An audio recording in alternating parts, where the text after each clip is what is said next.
Nagsisimula ang anime nang matagpuan ang isang grupo ng mga adventurer na nakikipaglaban sa isang makapangyarihang dragon sa loob ng isang RPG video game. Habang nangyayari ito, isang grupo ng mga bata ang nag-uusap tungkol sa laban na iyon, dahil ipinaliwanag nila na kapag may namatay sa larong iyon, ay hindi na siya kailanman makakapag-login muli. Kasunod nito, ay nakita natin ang leader ng grupo na nakikipaglaban sa dragon, at nakilala natin siya sa pangalang Haruto, ang pangunahing tauhan ng ating kwento. Nakita nating matagumpay niyang nataman ang halimaw ng isang malakas na atake, kasama rin ang kanyang kasamang si Takenori at ang mahiwagang babae na si Satsuki, na paulit-ulit na tinamaan ng dragon ng iba't ibang mahikang may magkakaibang elemento. Bukod dito, ang isa pang kasama ng pangunahing tauhan na si Asahi ay may kakayahang makita ang hinaharap. Sa huli, matapos ang matinding labanan, ay naibigay ng pangunahing tauhan ang huling suntok sa dragon at tuluyan itong napatay. Sa sandaling iyon, ay ipinaliwanag na ang pangunahing tauhan ay ang leader ng guild na Sabaro, ang pinakamalakas na guild sa buong larong tinatawag na Union. Makalipas ang ilang araw, ay nakipag-usap si Asahi sa kanyang mga kasamahan at ipinaalam sa kanila na may isang misyon mula sa kadiliman na wala pang sino man ang nagagawang tapusin. Kaya naman inirekomenda niyang puntahan nila ito dahil dapat ay madali lamang iyon para sa kanila. Gayunpaman, ay mas maingat at makatwiran si Satsuki sa araw na iyon. Binanggit niya na kung wala pang nakakatalo sa halimaw, ay nangangahulugan itong hindi iyon kasing dali ng iniisip nila. At kahit na maaari itong magbigay sa kanila ng magandang reputasyon, hindi sila sigurado kung magandang ideya ba talaga ang pumunta roon. Sinabi naman ni Takenori na may isang grupo na kabilang sa pinakamalalakas na manlalaro ang sumubok sa misyong iyon, ngunit tumagal lamang sila ng 10 segundo bago tuluyang mapatay. Isang batang lalaki na nagngangalang Clive, na kabilang din sa grupo ng pangunahing tauhan, ang nagsabing mukhang napakasaya nito, dahil ang dragon na kamakailan lamang nilang napatay ay napakadaling talunin para sa kanila. Sa pagkakataong iyon, ay sinabi ng pangunahing tauhan na kung wala pang nakakatalo sa halimaw na iyon, nangangahulugan lamang na sila ang tanging may kakayahang gumawa nito. Dahil sa matinding pananibik, ay sinabi niyang pupuntahan nila ito at sila mismo ang tatalo rito. Maging ang isang mahiyain na batang babae na nagngangalang Nozomi ay sumang-ayon din sa huli. Agad silang nagsimulang maghanda, at habang sinusuri nila ang kanilang mga kakayahan, ay nakita nating lumapit si Satsuki sa pangunahing tauhan. Medyo nahihiya ang dalaga habang inaabot sa kanya ang isang singsing bilang regalo. Dahil dito, ay tinukso sila ng kanilang mga kasamahan dahil iniisip nilang may gusto sila sa isa't isa. Nagpasalamat naman ang pangunahing tauhan at sinabi bilang kapalit na maaari siyang humiling ng kahit ano-anumang oras. Sa huli, matapos ang mahabang pag-uusap, ay napuno ng motibasyon ng mga bata at nagsimulang maglakbay patungo sa lugar na iyon. Pagkaraan ng mahabang panahon ng paglalakbay, ay narating nila ang isang kampo kung saan maraming tao ang naghahanda ring talunin ang halimaw. Gayunpaman, ay bigla na lamang nawala ang pangunahing tauhan at si Asahi. Dahil dito, ay sinabi ni Satsuki sa kanilang mga kaibigan na hanapin ang dalawa. Nang matagpuan niya sila, ay nakita niyang nakatago sila at napagtanto niyang may hinihiling na pabor si Asahi sa pangunahing tauhan. Sa loob ng ilang sandali ay tila naguluhan ang pangunahing tauhan sa kanyang narinig, ngunit hindi ipinakita sa atin kung ano talaga ang sinabi ng dalaga. Makalipas ang ilang oras, ay nagsimulang pumasok ang grupo sa loob ng piitan. Matapos malampasan ng iba't ibang patibong, ay matagumpay nilang natalo ang isang halimaw. Binanggit ng grupo na malaking bahagi ng kanilang tagumpay ay dahil sa isa sa mga kakayahan ni Asahi, na nagbibigay sa kanila ng kakayahang maiwasan ang mga patibong. Sinabi ni Clive na ang kakayahang makita ang hinaharap ay halos katulad na ng pandaraya, dahil alam nito kung ano ang mangyayari sa bawat segundo sa kanilang harapan. At dahil dito, ay nais ng lahat ng guild na mapasama ang dalaga sa kanilang grupo. Ngunit malinaw niyang sinabi na mananatili lamang siya kasama ng pangunahing tauhan at ng kanilang mga kasamahan. Dagdag pa rito, ay sinabi rin ni Clive na kung may sino mang susubok na agawin si Asahi mula sa kanila, ay siya mismo ang haharap dito. Ilang sandali pa, ay mas lalo silang lumalim sa loob ng piitan hanggang sa tuluyan nilang marating ang silid ng huling boss. Isa itong napakalakas na madilim na kabalyero na agad nagdulot ng kaba sa lahat. Sa sandaling iyon, ay pinalakas ng pangunahing tauhan ang loob ng kanyang mga kasama sa pamamagitan ng ilang salita ng paghihikayat, habang nagsimulang sabihin ni Asahi ang mga susunod na galaw ng halimaw. Agad na nagsagawa ang grupo ng pinagsamang pag-atake mula sa iba't ibang direksyon. Sinamantala ng pangunahing tauhan ang kahinaan ng halimaw upang makalapit at umatake, ngunit biglang sinabi ni Asahi kay Nozomi na may mga espada na papalapit sa kanya. Dahil dito, ay kinailangan ng pangunahing tauhan na kanselahin ang kanyang pag-atake upang protektahan ang dalaga. Gayunpaman, ay isang espada pa rin ang tumama kay Haruto. Sa mismong sandaling iyon, ay nagpakawala ang halimaw ng isang sinag ng enerhiya na tiyak na papatay kay Haruto. Ngunit agad na hamarang si Asahi sa harap nito at isinakripisyo ang sarili upang iligtas siya. Lubos nitong ikinagulat ang lahat dahil alam nilang hindi na siya kailanman makakapaglaro muli.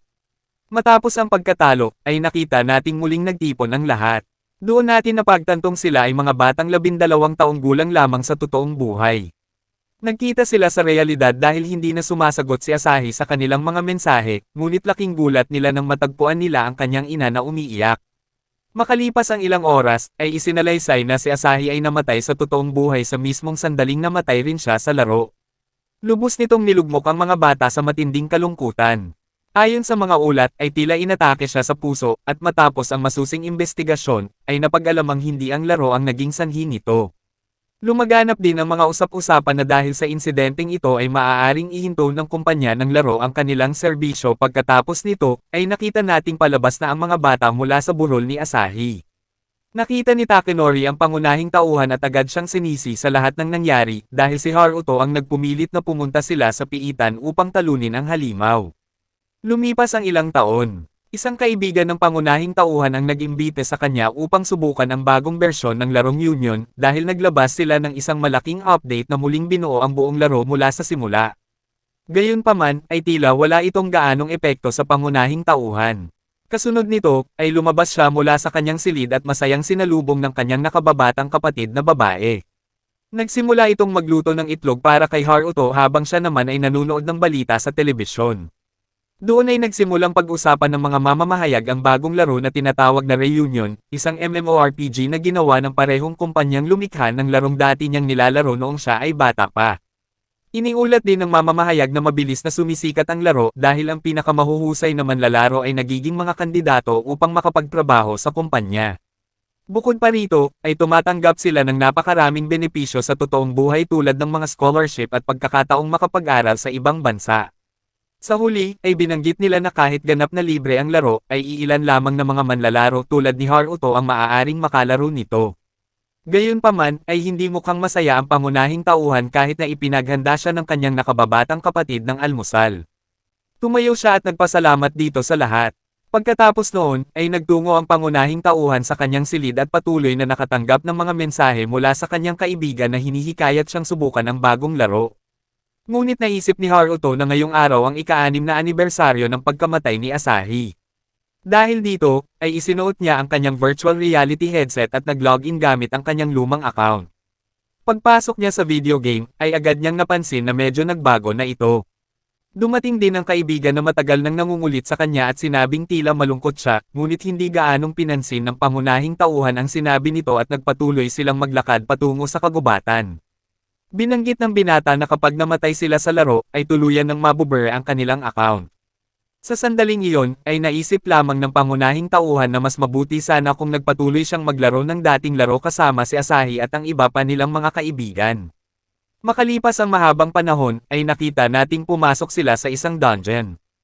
Ang lalaking kasama ng pangunahing tauhan ay isang tunay na duwag dahil paulit-ulit niyang sinasabing natatakot siya sa dungeon.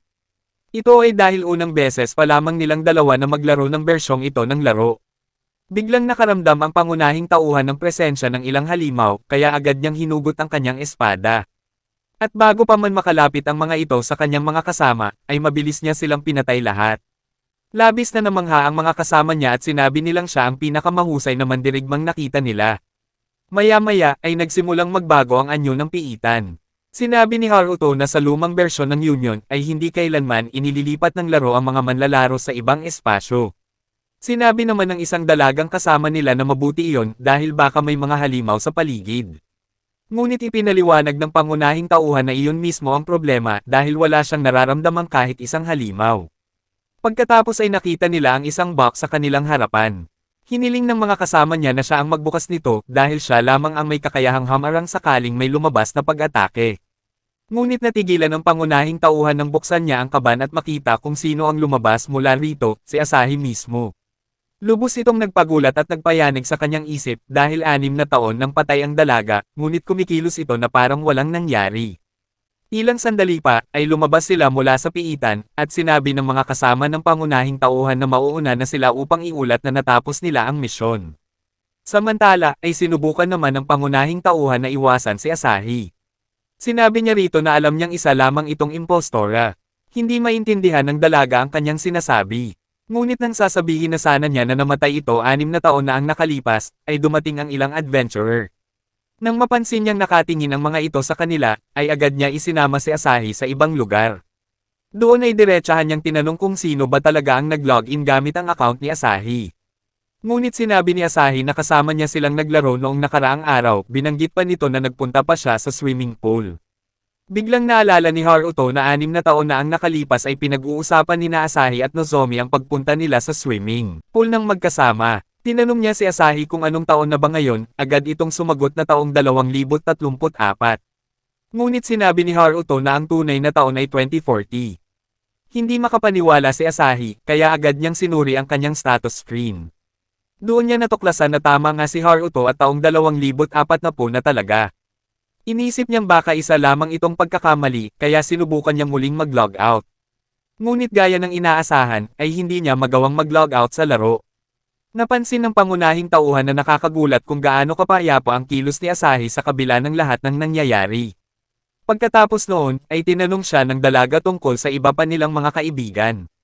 Doon inamin ni Haruto na nagbago ang lahat sa pagitan nila. Ikinwento niyang 6 na taon na ang nakalipas ay namatay si Asahi, at dahil sa pangyayaring iyon ay tuluyang nasira ang samahan nilang magkakaibigan. Natawa lamang si Asahi, iniisip na nagbibiro si Haruto tungkol sa kanyang pagkamatay. Ngunit maya-maya, ay may ilang adventurer na lumapit at nagsabing mukhang mali pala ang mga balitang namatay si Asahi. Pagkatapos nito, sinabi ng isa sa kanila na naparito siya upang kunin ang dalaga dahil nais niyang mapasama ito sa kanyang guild. Ngunit agad namang sumagot si Asahi na miyembro siya ng Sub-Arrow. Pinagtawanan siya ng lalaki at sinabing matagal nang nabuwag ang guild ng pangunahing tauhan. Nanahimik lamang si Haruto nang tanungin siya ni Asahi kung totoo ba iyon. Sa sumunod na sandali, ay biglang sinuntok ng lalaki ang hangin, pagkatapos ay sinabi nito na hindi na katulad ng dati si Haruto. Muli siyang sumugod upang umatake, ngunit agad na sinabi ni Asahi ang mga susunod nitong galaw. Dahil dito, ay napatunayan nilang si Asahi nga talaga ang tunay na batang babae na may kakayahang makita ang hinaharap. Sa puntong iyon, ay naging labis na mayabang ang lalaki at sinabi na kung luluhod lamang sila sa harap niya ay patatawarin niya sila at ililigtas ang kanilang buhay. Ngunit sa mismong sandaling iyon, ay dumating si Takanori. Nagpatawag siya ng maraming adventurer, at ipinaalam ng lalaki na si Takanori ay kabilang na ngayon sa guild na Illuminati. Pagkatapos nito, ay isang pag-atake lamang ni Takanori ang nagpatalsik sa kasuotan ng lalaki, kaya wala na itong nagawa kundi ang tumakbo palayo sa sobrang kahihiyan. Pagkatapos nito, ay nanatili ang tatlo upang mag-usap. Hiniling ni Asahi kay Takanori na hayaan niyang isama niya ang pangunahing tauhan, ngunit mariin itong tumanggi. Ayon kay Takanori, ay masyadong mahina na si Haruto at kaya niya itong talunin anumang oras. Bukod pa rito, ay hindi niya gusto ang ideya na iniisip ni Haruto na may kakaibang nangyayari kay Asahi. Sa huli, ay sinabi ni Asahi na kung hindi nila isasama ang pangunahing tauhan, ay hindi rin siya sasama kay Takanori. Naunawaan ito ni Takanori at sinabi sa kanya na kung kakailanganin niya siya, ay kailangan lamang niya itong tawagin at darating siya agad. Pagkasabi ng mga salitang iyon, ay agad siyang nag-teleport palayo. Hindi maintindihan ni Asahi kung bakit parang magkaaway na sila gayong dati ay mabubuting magkaibigan sila, ipinaliwanag naman ng pangunahing tauhan na nagbago ang relasyon nilang lahat 6 na taon na ang nakalipas. Mula nang mabaigo sila sa misyong iyon, ay unti-unti na silang tumigil sa pakikipag-usap sa isa't isa at tuluyan nang naglaho ang guild na Sub-Arrow.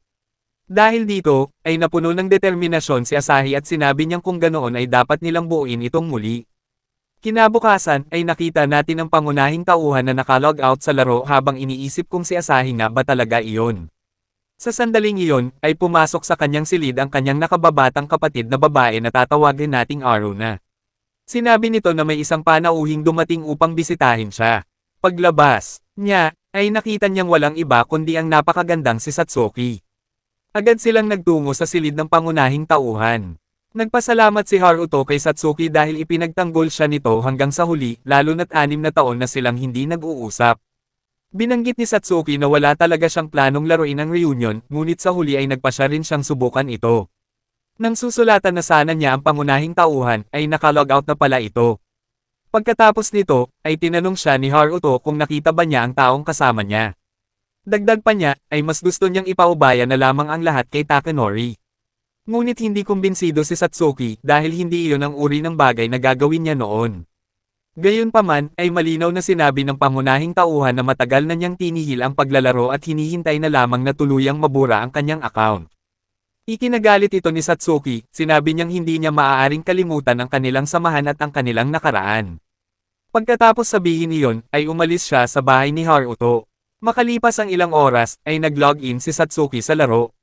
Dumating naman si Haruto kasama si Asahi. Sa sandaling iyon, ay napansin ni Satsuki na ang ugali at kilos ni Asahi ay eksaktong katulad ng mayroon ito 6 na taon na ang nakalipas. Malamig na sinabi ni Satsuki na patay na si Asahi at personal pa siyang dumalo sa libing nito. Ngunit sumagot si Asahi na hindi sila dapat magbiro ng ganoon dahil naroon siya mismo sa harapan nila. Sinabi ni Satsuki na marahil ay hindi siya makapag-log out dahil wala na siyang tunay na katawan sa totoong mundo na maaari niyang balikan. Labis itong ikinalungkot ni Asahi, patuloy niyang sinasabi na narito siya mismo sa kanilang harapan. Ngunit sinabi ni Satsuki na sa loob ng 6 na taon ay araw-araw niyang binibisita ang puntod ni Asahi, at hindi niya kakayaning mawala itong muli kung isa lamang pala itong bug ng laro. Sa sandaling iyon, ay may naramdaman ang pangunahing tauhan. Agad niyang hinarang ang isang pangmalayuang pag-atake dahil may mga kaaway na papalapit sa kanila. Makalipas ang ilang sandali, ay napaligiran sila ng tuluyan. Bilang isang napakalakas na salamangkera, ay agad na binalaan ni Satsuki ang mga kalaban na naparito lamang sila upang mamatay. Pagkatapos nito, ay nagsimula siyang magpakawala ng napakaraming mahika at sunod-sunod na spell. Sa loob lamang ng ilang sandali, ay nagawa niyang lipulin ang lahat ng kalaban. Sa isip ng pangunahing tauhan, ay hindi kailanman nagkaroon ng awa si Satsuki sa mga taong humahamon sa kanya. Sa kabilang banda, ay ipinakita naman ng ilang babae na nag-uusap tungkol sa kanilang pagkabigong mahuli sina Haruto at Asahi. Dumating si Takanori at sinabi sa kanila na imposibleng mahuli nila ang dalawa, pagkatapos ay direkta niya silang binyantaan. Sinabi niya na kung may sino man sa kanila ang magtatangkang saktan kahit isang hibla ng buhok ni Asahi, ay lilipulin niya silang lahat. Sa sobrang takot, ay nangako ang babae na hindi na nila ipagpapatuloy ang paghuli sa dalaga. Samantala, ay bumalik naman ang pangunahing tauhan at ang iba pa sa dating kuta ng Sub-Aro. Nalungkot si Asahi nang makita niyang wala na roon ang mga gamit na dati nilang ginagamit. Napansin din ng pangunahing tauhan ang singsing na regalo sa kanya ni Satsuki. Nalungkot si Satsuki nang makita niyang hindi niya ito sinuot kahit minsan sa kabila ng pagiging regalo nito. Pagkatapos noon, ay nagtungo ang pangunahing tauhan sa isa pang bahagi ng kanilang kuta kung saan may isang balon. Doon ay lumitaw ang isang babae na nagngangalang Lisha. Nabasa nito ang iniisip ng pangunahing tauhan, ngunit agad niyang nilinaw na wala siyang kaugnayan sa mga taong umatake sa kanila. Sinabi ni Lisha na dapat niyang protektahan si Asahi dahil ang kakayahan nitong makita ang hinaharap ay hindi lamang gumagana sa mga tao. Matapos magbigay ng ilang huling payo, ay sinabi niya na kailangan niyang harapin ang kanyang nakaraang sarili. Pagkasabi nito ay agad siyang umalis. Lubos na nalito ang pangunahing tauhan sa mga salitang iyon dahil hindi niya alam kung ano ang ibig sabihin ng harapin ang kanyang nakaraan. Maya-maya ay narinig niyang nagtatalo ang dalawang babae. Sinabi ni Satsuki kay Asahi na tigilan na nito ang pagkalito sa pangunahing tauhan dahil isa lamang itong anino ng datos na itinago ng laro. Labis itong ikinalungkot ni Asahi, pinilit niyang ipaliwanag na nakakaramdam siya tulad ng isang tunay na tao na naglalaro. Ngunit sinabi ni Satsuki na sa loob ng 6 na taon ay nagbago na silang lahat, idinagdag pa niya na si Haruto ang pinaka-nagbago sa kanilang lahat. At nakita natin ang pangunahing tauhan na lihim na nakikinig sa kanilang pag-uusap. Nagpatuloy si Satsuki at sinabing mula nang mamatay si Asahi, unti-unting isinara ni Haruto ang kanyang sarili sa mundo at nawala ng emosyon sa kanyang tunay na buhay. Dahil dito, ay nakiusap siya kay Asahi na lumayo sa pangunahing tauhan. Ayon sa kanya, ay lalo lamang nitong nililito at marahil ay lalo pang sinasaktan ang damdamin nito. Tumanggi si Asahi na maniwalang patay na siya, ngunit sinabi ni Satsuki na hindi niya man lamang magamit ang kanyang espesyal na kakayahan bilang propeta. Gayunpaman, ay sumagot si Asahi na ginamit niya ang kakayahang iyon noong nakaraang araw at natulungan pa niya ang pangunahing tauhan. Dahil dito, ay sinabi ni Satsuki na baka nagkataon lamang ang lahat. Napagod na ang pangunahing tauhan sa pakikinig sa kanilang pagtatalo kaya lumabas siya at sinabi sa kanilang tumigil na. Idinagdag pa niya na matagal na siyang nagbago at nakiusap na hayaan na lamang nila siya. Pagkasabi nito, ay agad niyang isinara ang kanyang session sa laro. Kinabukasan, habang nanunood ng telebisyon ang pangunahing tauhan, ay nakita nating muling dumating si Satsuki sa kanyang bahay. Humingi ng paumanhin si Satsuki sa pangunahing tauhan dahil siya ang naging dahilan ng pagtatalo nila ni Asahi. Naunawaan naman ito ni Haruto at tinanong siya kung naniniwala ba siyang si Asahi nga talaga iyon. Hindi agad sumagot si Satsuki, at maging ang pangunahing tauhan ay hindi rin alam kung ano ang iisipin tungkol sa sitwasyon. Gayunpaman, ay bahagyang namula si Satsuki at sinabi niyang marahil ay kailangan nilang dalawa na mismo ang umayos sa mga bagay-bagay. Mukhang may espesyal na damdamin rin si Satsuki para sa pangunahing tauhan dahil inilabas niya ang isang singsing ng pangako na ibinigay sa kanya ni Haruto noong bata pa sila. Ibinigay iyon sa kanya bilang simbolo ng kanilang katapatan bilang magkaibigan at magkakasama sa guild na Sub-Arrow tulad din ng natanggap ng iba pa nilang mga kasamahan. Sa sandaling iyon, ay may naalala ang pangunahing tauhan at agad siyang tumakbo patungo sa puntod ng kanyang kaibigan. Pagdating doon, ay naghukay siya ng lupa at inilabas ang isang singsing na minsan niyang ibinigay kay Asahi. Ipinaliwanag niya na noon ay plano nilang magpalitan ni Asahi ng mga singsing sa totoong buhay. Napagtanto ni Satsuki na iyon ang pangakong ginawa nila noong araw na pumunta sila sa piitan sa kagubatan, ngunit sinabi ng pangunahing tauhan na hindi iyon ang tunay na kahulugan ng pangakong iyon. Pagkatapos ay may mahalaga siyang naalala. Dahil dito, ay sinabi niya na tutulungan ni Satsuki si Asahi sa loob ng laro, hindi alintana kung tunay man siya o hindi. Kaya naman sinabi niyang ang pinakamabuting gawin ay bumalik sila sa laro. Sa sandaling iyon, ay makikita ang mga bulaklak na nakalagay sa puntod. Maaari nating ipagpalagay na si Takenori ang nag-iwan ng mga ito dahil lihim niya silang pinagmamasdan mula sa malayo. Makalipas ang ilang oras, ay nakita natin sina Haruto at Asahi na nakikipaglaban sa mga halimaw na kahawig ng mga puno. Ginagawa nila ito dahil kailangan ni Asahi ng mahiwagang dagta upang makagawa siya ng isang pangako para kay Haruto. Matapos nilang talunin ang isa sa mga halimaw, ay nakuha nila ang materyal na kanilang kailangan. Ngunit aksidenteng nahulog si Asahi sa tubig. Nang puntahan siya ni Haruto, ay agad siyang napahiya dahil hinubad ng dalaga ang kanyang mga damit upang patuyuan ang mga ito. Kinabahan si Haruto at sinabi niyang hindi siya maaaring basta-basta maghubad ng ganoon. Ngunit diretsahan siyang sinagot ni Asahi na dati naman silang sabay na naliligo. Sa sandaling iyon, ay narinig ng binata na may mga adventurer na papalapit. Wala siyang ibang nagawa kundi yakapin si Asahi upang hindi makita ng iba na wala itong suot na damit. Pagkaalis ng mga adventurer, ay pabiro namang itinulak ni Asahi si Haruto papunta sa tubig. Sinabi niya na 6 na taon na ang nakalipas ay hindi naman ganoon kakabado si Haruto. Pagkatapos nito, ay sinabi ni Asahi na nami-miss niya ang kanyang mga magulang. Ngunit nauunawaan niyang hindi siya makalabas sa laro dahil maraming beses na niyang sinubukang mag-logout ngunit nabigo siya. Nang makita ng pangunahing tauhan kung gaano siya kalungkot, ay niyakap niya ang dalaga at humingi ng tawad para sa lahat ng sinabi niya noong nakaraang araw.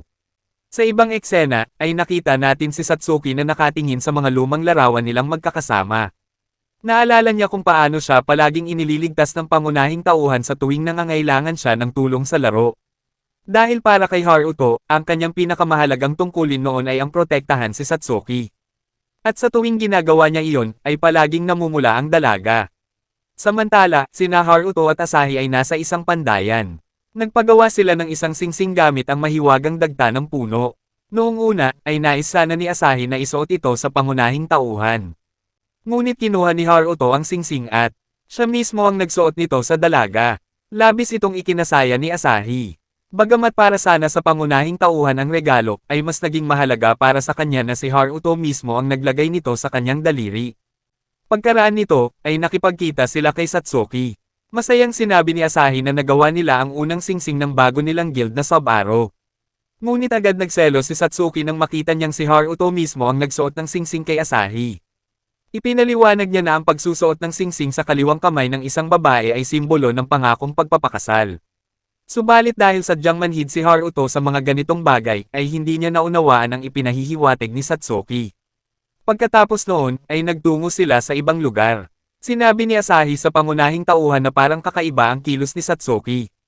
Habang nasa daan, ay muli silang nakapatay ng mga halimaw na punong kahoy at nakagawa ng ikalawang singsing mula sa dagta nito. Saglit na naisip ni Satsuki na isuot ito kay Haruto. Ngunit dahil sa kanyang pagkamahiyain, ay siya na lamang ang nagsuot nito sa sarili niyang daliri. Ikinatuwa ito ni Asahi at sinabi niyang unti-unti na silang lumalapit sa muling pagbuhay sa dating guild na Sub-Arrow. Makalipas ang mahabang panahon, ay nagtungo ang grupo sa lugar kung saan naganap ang insidente laban sa huling boss. Naniniwala silang iyon lamang ang paraan upang malaman ang katotohanan tungkol sa nangyari kay Asahi. Sa sobrang pananabik, ay niyakap ni Asahi ang pangunahing tauhan. Dahil dito, ay labis na nagselos si Satsuki. Gayunpaman, ay nilinaw ni Haruto na pumunta sila roon upang subukang maibalik ang mga alaala ni Asahi. Dahil wala siyang maalala, ay nagsimula na silang umalis. Ngunit biglang sinabi ni Asahi na may nararamdaman siyang presensya ng isang tao. Hindi ito pinaniwalaan ng pangunahing tauhan dahil dapat sana ay napansin iyon ng kanyang kakayahan sa pagtuklas ng presensya. Ngunit hindi inaasahang nakita ni Haruto si Lisha na nagbubukas ng isang portal sa isang pinto. At mula rito ay lumabas ang mismong halimaw na pumatay kay Asahi 6 na taon na ang nakalipas. Agad na naghagis ang halimaw ng mga patalim patungo sa pangunahing pintuan at tuluyang hinaranggan ang kanilang daan palabas. Naisip ni Asahi na kung wala ng paraan upang makatakas, ay wala silang pagpipilian kundi lumaban. Sa mismong sandaling iyon, ay inatake sila ng madilim na kabalyero. Halos hindi nila naiwasan ang kanyang napakalakas na pag-atake. Kasabay nito, ay naghanda si Satsuki ng napakalaking pinagsamang salamangka at pinakawalan ito laban sa halimaw. Tumama ng direkta ang mahika sa target. Ngunit gaya ng inaasahan, ay wala itong naging epekto. Ni hindi man lamang nito nagawang galawin ang halimaw dahil hindi nito nabutas ang mahiwagang hadlang o barrier na nakapalibot dito. Sa sandaling iyon, ay tinamaan si Satsuki ng isang pag-atake na nagpamanhid sa kanyang mga paa, dahilan upang hindi siya makagalaw. Maging ang pangunahing tauhan ay tinamaan din ng malakas na atake. Dahil dito, ay sinubukan ni Asahi na paputukan ang halimaw. Ngunit nang makita niyang walang epekto ang kanyang mga pag-atake, ay pinuntirya niya ang kisame sa halip. Dahil dito, ay bumagsak ang isang napakalaking bato sa ibabaw ng madilim na kabalyero. Gayunpaman, ay hindi pa rin sila makakilos ng maayos. Sa sandaling iyon, ay labis na kinabahan ang pangunahing tauhan at napansin niya ang singsing ng kanilang grupo na nakahandusay sa lupa. Bigla niyang naalala ang mga salitang sinabi niya kay Asahi noon sa gitna ng kagubatan. Nagpangako silang poprotektahan ang isa't isa anuman ang mangyari. Agad niyang sinuot ang singsing. Sa sandaling iyon, ay tila nakakuha siya ng napakalaking lakas ng loob at matinding determinasyon. Sa pamamagitan ng kapangyarihang iyon, ay nagawa niyang putulin ang isang bahagi ng katawan ng halimaw. Kasabay nito, ay ginamit ni Asahi sa kanya ang kakayahan nitong makita ang hinaharap.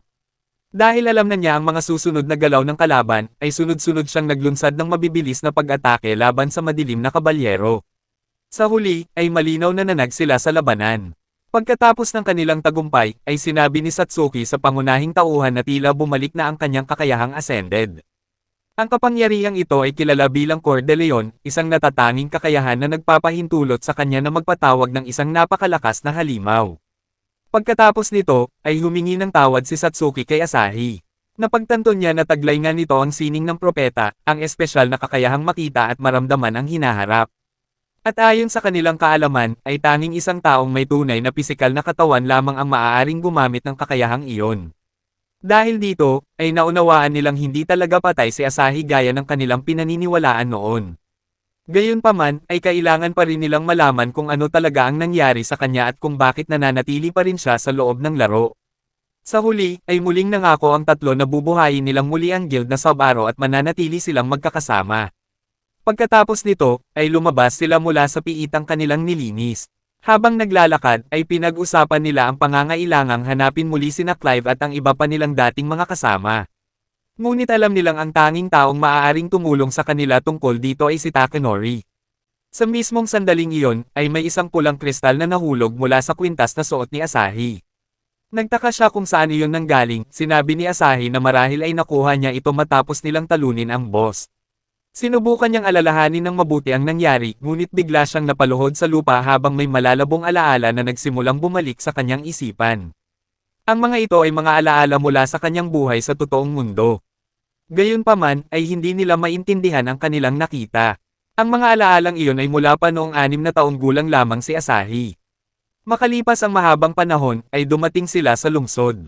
Sinabi ng pangunahing tauhan na wala siyang maintindihan sa mga bagay na sinabi ni Asahi kanina. Sumagot naman si Asahi na siya man ay hindi rin lubos na nakakaunawa sa mga nangyari. Sa huli, pakiramdam lamang niya ay may mahalagang bagay na nangyari noong panahong iyon ng kanyang pagkabata. Habang nag-uusap sila, ay nagselos na naman si Satsuki. Pagkatapos nito, ay nagtungo sila sa isang tuluyan. Napansin nilang kakaiba ang tingin ng lahat ng tao sa kanila, pinili na lamang nilang huwag itong pansinin at dumiretso sa kanilang silid. Doon ay ipinatawag ni Satsuki ang kanyang elemental, nauna niya itong ipinadala upang tiktikan ang mga usapan ng iba't ibang adventurer. Karamihan sa mga usap-usapan ay tungkol sa boss na kanilang natalo sa piitan. Dahil dito, ay naisip ng tatlo na marahil ay may isang taong nagpapakalat ng balita tungkol sa kanila sa buong mundo ng laro. Sa kabila nito, ay sinabi ng pangunahing tauhan na mas mahalagang ituon nila ang kanilang pansin sa paghahanap ng paraan upang maibalik si Asahi sa totoong mundo. Naniniwala siyang ang mga alaalang nakita nila kanina ay maaaring maging susi upang malaman ang katotohanan.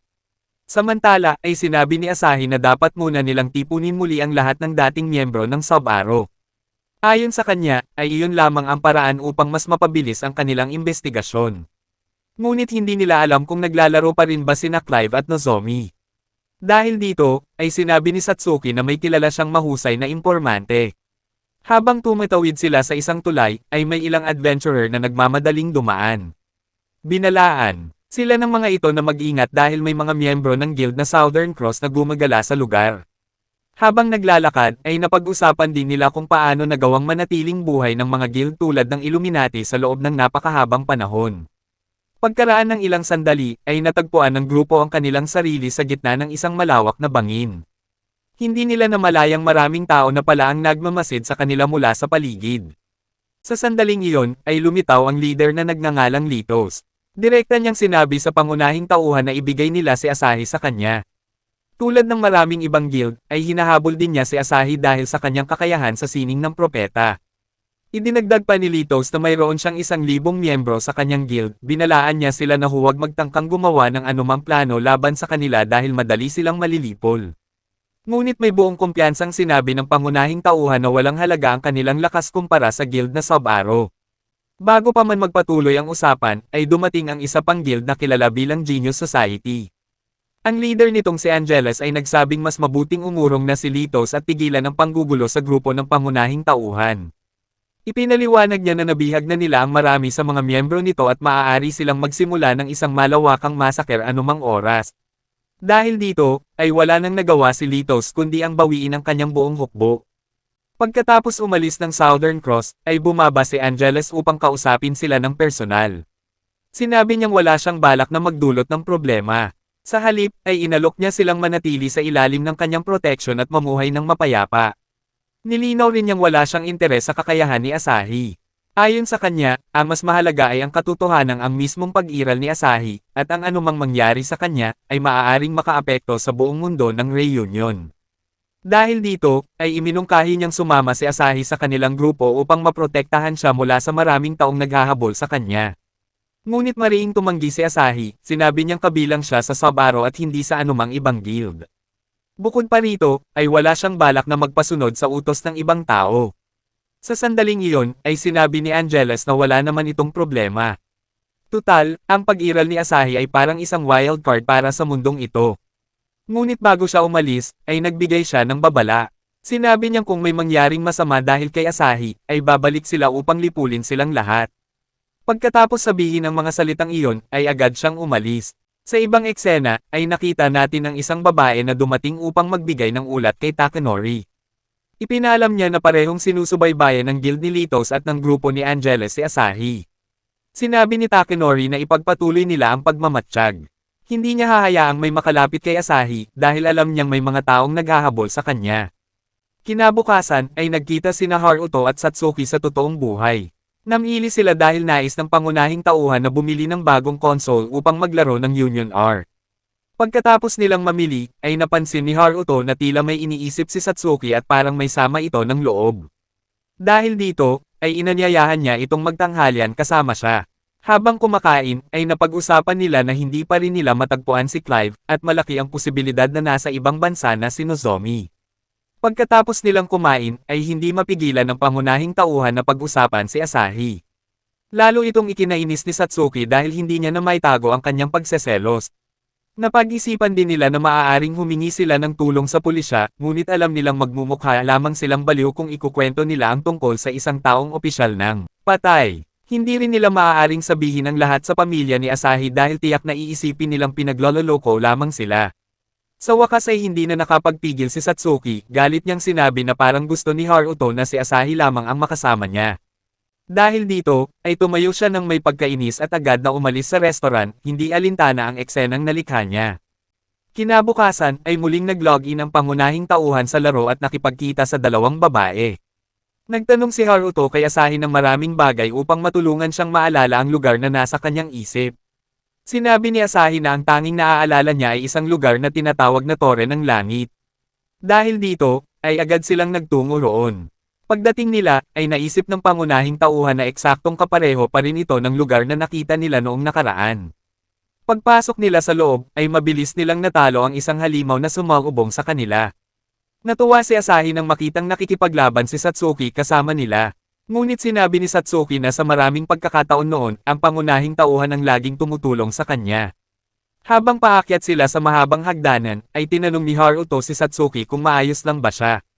Napansin niyang kakaiba ang kilos nito buong araw, ngunit buong pagmamalaking sinabi ni Satsuki na wala siyang dapat ipag-alala tungkol sa kanya. Pagkatapos nito, ay tumawid sila sa isang malaking pinto. Doon ay nakita nilang pumasok sa mode ng paglipol ang isang robot.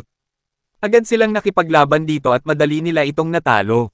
Gayunpaman, ay hindi sila nagpakampante dahil tila may ikalawang yugto pa ang laban. Sa mismong sandaling iyon, ay isang makapal na hamog ang bomb alot sa kanilang paligid. Sinamantala ito ng robot upang mahuli si Satsuki.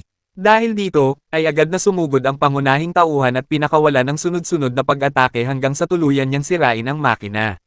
Nang makita ni Satsuki na agad siyang iniligtas ni Haruto habang kasama rin si Asahi, ay sinabi niyang nagkataon lamang na nagkulang siya sa pag-iingat. Ngunit lalo lamang nitong ipinakita kung gaano siya kahalaga sa kanya, muli ring naging malinaw kung gaano kalalim ang kanyang nararamdaman para sa pangunahing tauhan. Kalaunan ay narating nila ang pinakatoktok ng tore, na mangha silang lahat sa napakagandang tanawin mula roon. Sa sandaling iyon, ay tinanong ni Haruto si Asahi kung may naalala pa ba siyang ibang alaala. Ngunit sa halip na sumagot, ay sinabi ni Asahi na hindi nila dapat pabayaan si Satsuki dahil mukhang masyado itong irritable at may iniisip. Habang sinusuri ni Asahi ang kanyang inventaryo, ay napansin niyang mayroon siyang isang pulang hiyas na bahagyang basag. Ngunit bigla itong inagaw ni Takenori nang walang babala. Sinabi ni Takenori na hindi dapat tingnan ni Asahi ang batong iyon. Ayon sa kanyang sense of divinity, ay may masamang bagay na nakapaloob dito. Pagkatapos ay hinarap niya ang pangunahing tauhan at tinanong kung gusto ba nitong mapahamak si Asahi.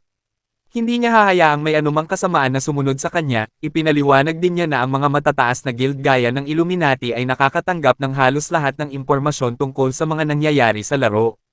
Matapos iyon, ginamit niya ang kanyang kakayahan upang i-teleport sina Asahi at Satsuki sa ibang lugar. Naiwan lamang siya kasama si Haruto, maliwanag na nais niya itong homanin sa isang laban. Agad niyang sinuntok ang pangunahing tauhan, pagkatapos ay sinabi niyang ayon sa kanyang sense of divinity, ay tunay si Asahi.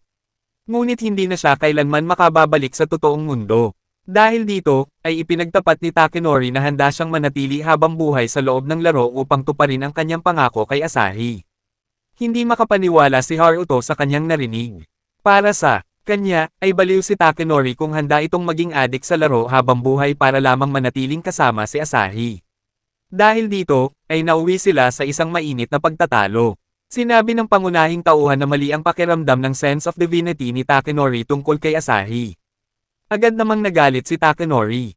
Sa huli, ay nagsuntukan silang dalawa. Habang nag-aaway sila, ay nasira ang hadlang na nakapalibot sa kanilang lugar. Muling bumalik sa normal ang paligid. At dahil dito, lahat ay na-teleport pabalik sa kinaroroonan ni Haruto at Takenori. Pagdating nila, ay agad na itinutok ni Asahi ang kanyang sandata kay Takenori. Binalaan niya itong huwag sasaktan ng pangunahing tauhan. Kung gagawin niya iyon, ay siya mismo ang haharap sa kanya. Pagkatapos nito, ay tinanong ni Asahi kung alam ba niya kung nasaan sina Clive at Nozomi. Ngunit sumagot si Takenori na wala siyang alam tungkol sa kanilang kinaroroonan. Matapos sabihin iyon, ay agad siyang umalis. Samantala, si Satsuki naman ay hindi nagbigay ng anumang paliwanag. Tahimik lamang siyang tumalikod at umalis nang hindi man lang kinakausap si Haruto. Sa ibang eksena, ay nakita natin si Takenori na nakikipag-usap sa isa sa mga miyembro ng kanyang guild. Ipinaliwanag niya na ang tatlong pinakamakapangyarihang guild sa laro ay kasalukuyang naglalaban-laban para sa pagiging pinakamalakas, at ang susi sa kanilang tagumpay ay ang makuha ang kakayahan ni Asahi na tinatawag na sining ng propeta. Sa sandaling iyon, ay dumating ang isa pang miyembro at ipinaalam na sina Litos at Angeles ay naghihintay upang makipagpulong sa kanya. Sa isip ni Takenori, ay kailangan niyang magising si Asahi sa lalong madaling panahon. Makalipas ang ilang oras, ay nakita natin si Satsuki na inaalala ang mga sinabi sa kanya ni Takenori. Dahil dito, ay lalo siyang nakaramdam ng matinding pagkalito at pag-aalala. Samantala, ay nasa loob ng laro ang pangunahing tauhan at nakikipag-usap kay Asahi. Napansin nilang matagal na nilang hinihintay si Satsuki ngunit hindi pa rin ito nagpapakita, nagtaka silang dalawa dahil hindi ito pangkaraniwan para sa kanya. Dahil dito, ay nagtungo sila sa isang lugar na may teleport portal na magdadala sa kanila sa kabilang panig ng kontinente. Pagdating nila, ay natagpuan nila ang isang tahimik at halos abandonadong nayon. Isang mag-asawa lamang ang kanilang nakita sa buong lugar. Pagkatapos nito, ay lumapit sila sa isang matandang babae upang magtanong. Ipinaalam ng matanda na may isang taong nagngangalang Clive sa lugar, ngunit hindi ito ang Clive na kanilang hinahanap. Idinagdag pa niya na sa buong kontinente ng Naoches ay wala ng ibang taong may ganoong pangalan. Dahil dito, ay naisip ng grupo na marahil ay nasa kabilang kontinente sina Clive at Nozomi. Pagkaraan nito, ay napadpad sila sa isang bukal. Habang naroon, ay naisip ng pangunahing tauhan na kailangan na niyang ipaayos ang kanyang espada dahil malaki na ang pinsalang natamo nito mula sa sunod-sunod na laban. Makalipas ang ilang sandali, naghihintay sina Haruto at Asahi kay Satsuki. Hindi nagtagal ay dumating rin ito, tinanong agad ni Asahi kung maayos lang ba siya dahil ilang araw na itong kakaiba ang kilos. Naunawaan ni Satsuki ang kanilang pag-aalala at humingi siya ng paumanhin, sinabi niyang mas mabuting magpatuloy na lamang sila sa kanilang investigasyon. Pagkatapos nito, ay pumasok sila sa kagubatan. Habang naglalakad, ay nagsimulang kumapal ng husto ang hamog sa paligid. Napag-usapan nila kung paano patuloy na hinahabol ng maraming tao si Asahi. Napansin ni Satsuki na lalo pang lumalapat ang hamog. Nang suriin nila ang sistema ng laro, ay natuklasan nilang ang hamog ay hindi likas na pangyayari. Sa katunayan, ay nililika ito ng hindi bababa sa 100 adventurer. Nabahala ang pangunahing tauhan dahil kahit ang kanyang kakayahan sa pagtuklas ay hindi kayang hanapin ang kanilang eksaktong lokasyon. Ngunit biglang lumitaw si Angela sa kanilang harapan. Kasabay nito, ay sinubukan ng pangunahing tauhan na hanapin ang dalawang babae, subalit agad silang nagkahiwa-hiwalay. At sa pagkakataong iyon, si Litos naman ang lumitaw sa harapan ni Haruto. Ipinaliwanag ni Litos na inilipat siya sa ibang lugar, sinabi rin niya na nagkaisa ang kanyang guild at ang guild ni Angeles upang maaga si Asahi. Hindi lamang iyon, maging ang guild ni Takenori ay nakipag-alyansa rin sa kanila. Gayunpaman, ay hindi pa rin maintindihan ng pangunahing tauhan ang tunay nilang layunin. Ipinaalam ni Litos na kasalukuyang nasa kamay ng ibang guild ang dalawang babae. Samantala, ay binigyan naman ni Angela si Asahi ng isang liham na may nakarecord na mensahe ni Takenori. Sa mensaheng iyon, ay sinabi ni Takenori na hindi dapat umiiral si Asahi sa mundong ito.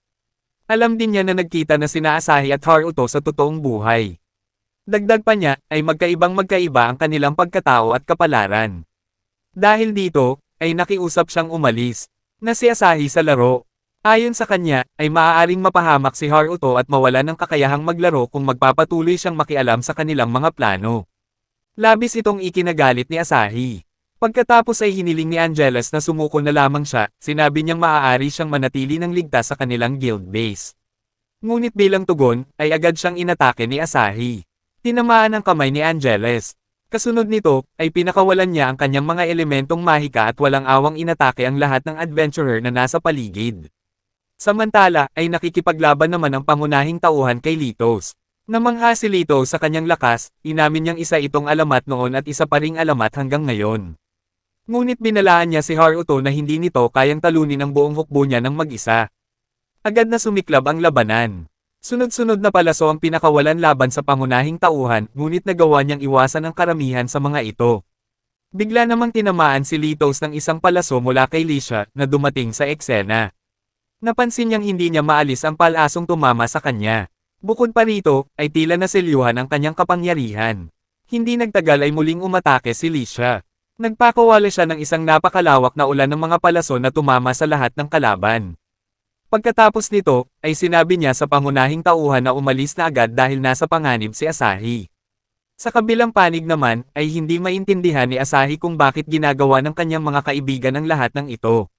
Sinabi ni Takenori na ginagawa niya iyon para sa kanyang kapakanan. Ngunit tumutol si Asahi, hindi niya kayang makita sina Takenori at Haruto na palaging nag-aaway. Nais niyang bumalik ang lahat sa dati, gaya ng 6 na taon na ang nakalipas. Pangarap niyang maibalik ang dating guild na Sub-Aro, ngunit sa isip ni Takenori, ay imposible na iyong mangyari. At sa wakas ay inamin niya ang matagal na niyang itinatagong damdamin, mahal niya si Asahi. At 6 na taon na ang nakalipas, ay nakita niya sina Haruto at Asahi na magkasama sa kagubatan. Dahil dito, ay nabuo sa kanyang puso ang inggit at galit laban kay Haruto. Sa sandaling iyon, ay ikinulong ni Takenori si Asahi sa loob ng isang mahiwagang kristal. Pagkatapos ay pinatulog niya ito gamit ang isang pampamanhid na usok. Maya-maya pa, ay ilang miyembro ng kanilang grupo ang lumapit at kinuha si Asahi kahit na ipinagbabawal ito ni Takenori. Ngunit hindi nagtagal, ay napalibutan siya kasama ng kanyang mga kakampi. Doon niya natuklasan na niloko lamang siya ni Angeles. Dahil dito, ay nagsimula ang isang matinding labanan habang inilalayo si Asahi sa ibang lugar. Hindi nagtagal, ay ipinahayag sa buong mundo ng laro ang isang napakalaking balita. Opisyal nang nagsanib ang mga guild ni Angeles at Litos. At dahil dito, ay sila na ngayon ang pinakamakapangyarihang guild sa buong laro. Hindi lamang iyon, nasa kanilang pangangalaga rin si Asahi at hawak nila ang kapangyarihan ng sining ng propeta. Labis na namangha ang lahat ng manlalaro dahil ang kakayahang iyon ay nagbibigay ng kapangyarihang makita ang hinaharap. Idinagdag pa ni Litos na ang bagong pinagsanib na guild ay tatawaging Divine. Pagkatapos nito, ay inimbitahan niya ang lahat ng malalakas na manlalaro na sumali sa kanilang hanay. Samantala, ay bumalik sina Haruto at Satsuki sa kanilang tinutuluyang silid. Halatang nalilito si Satsuki at hindi alam kung ano ang kanilang susunod na gagawin. Ngunit matatag ang loob ng pangunahing tauhan, sinabi niyang handa na siya sa lahat. Kahit kailangan pa niyang harapin ang mahigit 3,000 miyembro ng guild na Divine, ay hindi siya uurong. Hindi niya hahayaang gamitin nila si Asahi para lamang sa kapangyarihan ng sining ng propeta. Sinabi ng pangunahing tauhan kay Satsuki na dahil nakikita niya itong nag-aalinlangan at walang kumpiyansa sa sarili, hindi niya magawang gamitin ng lubusan ang kanyang mga kakayahan. Nakiusap siya rito na manatili sa kanyang tabi. Dagdag pa niya, ay mas gugustuhin pa niyang mamatay para iligtas ang kanyang kaibigan kahit na nangangahulugan iyon na hindi na siya makakapaglaro kailanman. Matapos sabihin ang mga salitang iyon, ay umalis ang pangunahing tauhan. Samantala, ay naiwan si Satsuki na malalim ang iniisip tungkol sa kanyang narinig. Makalipas ang ilang oras, ay narating ng pangunahing tauhan ang kuta ng Divine. Sa kanyang harapan ay mahigit 3,000 adventurer ang naghihintay. Ngunit kahit alam niyang maaaring hindi siya makalabas ng buhay mula roon, ay determinado siyang ibigay ang lahat hanggang sa huling sandali upang mailigtas si Asahi. Pagkatapos nito, ay ipinakita sa atin ang isang alaala mula sa nakaraan. Noong panahong iyon, ay nakikipaglaban ang grupo laban sa mga robot.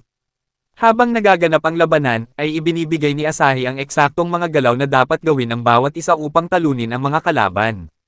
Matapos ang ilang minutong pakikipaglaban, ay matagumpay nilang natalo ang robot.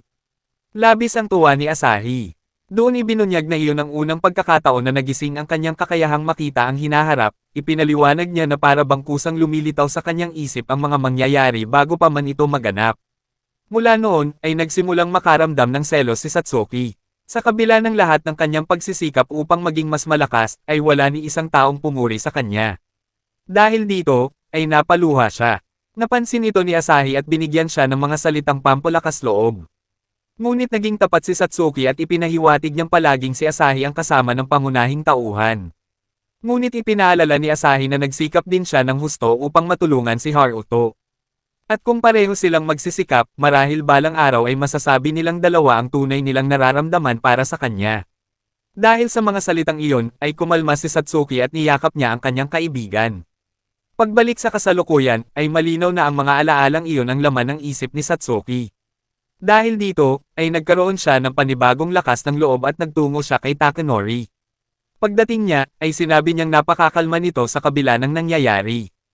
Ngunit galit na galit si Takenori, pakiramdam niya ay wala na siyang magagawa dahil pinagtaksilan siya at hindi sapat ang lakas ng kanyang guild upang talunin ang kanilang mga kalaban. Gayunpaman, ay alam niyang hindi siya maaaring mabaigo sa pagliligtas kay Asahi. Sa sandaling iyon, ay sinabi ni Satsuki na nag-iisang nagtungo ang pangunahing tauhan upang iligtas si Asahi. Mukhang wala itong gaanong epekto kay Takanori. Sa katunayan, ay naisip niya na kung mamatay ang pangunahing tauhan, ay mapapasakan niya si Asahi. Ngunit mariing sinabi ni Satsuki na nais niyang makasama sina Haruto at Asahi dahil silang lahat ay bahagi ng Sub-Aro. Samantala, sa larangan ng labanan, ay tinamaan ang pangunahing tauhan ng napakalakas na pag-atake mula sa maraming salamangka. Sa kabila nito, ay nagawa pa rin niyang tumayo. Hindi siya susuko ng ganoon kadali, muli siyang sumugod upang ipagpatuloy ang laban.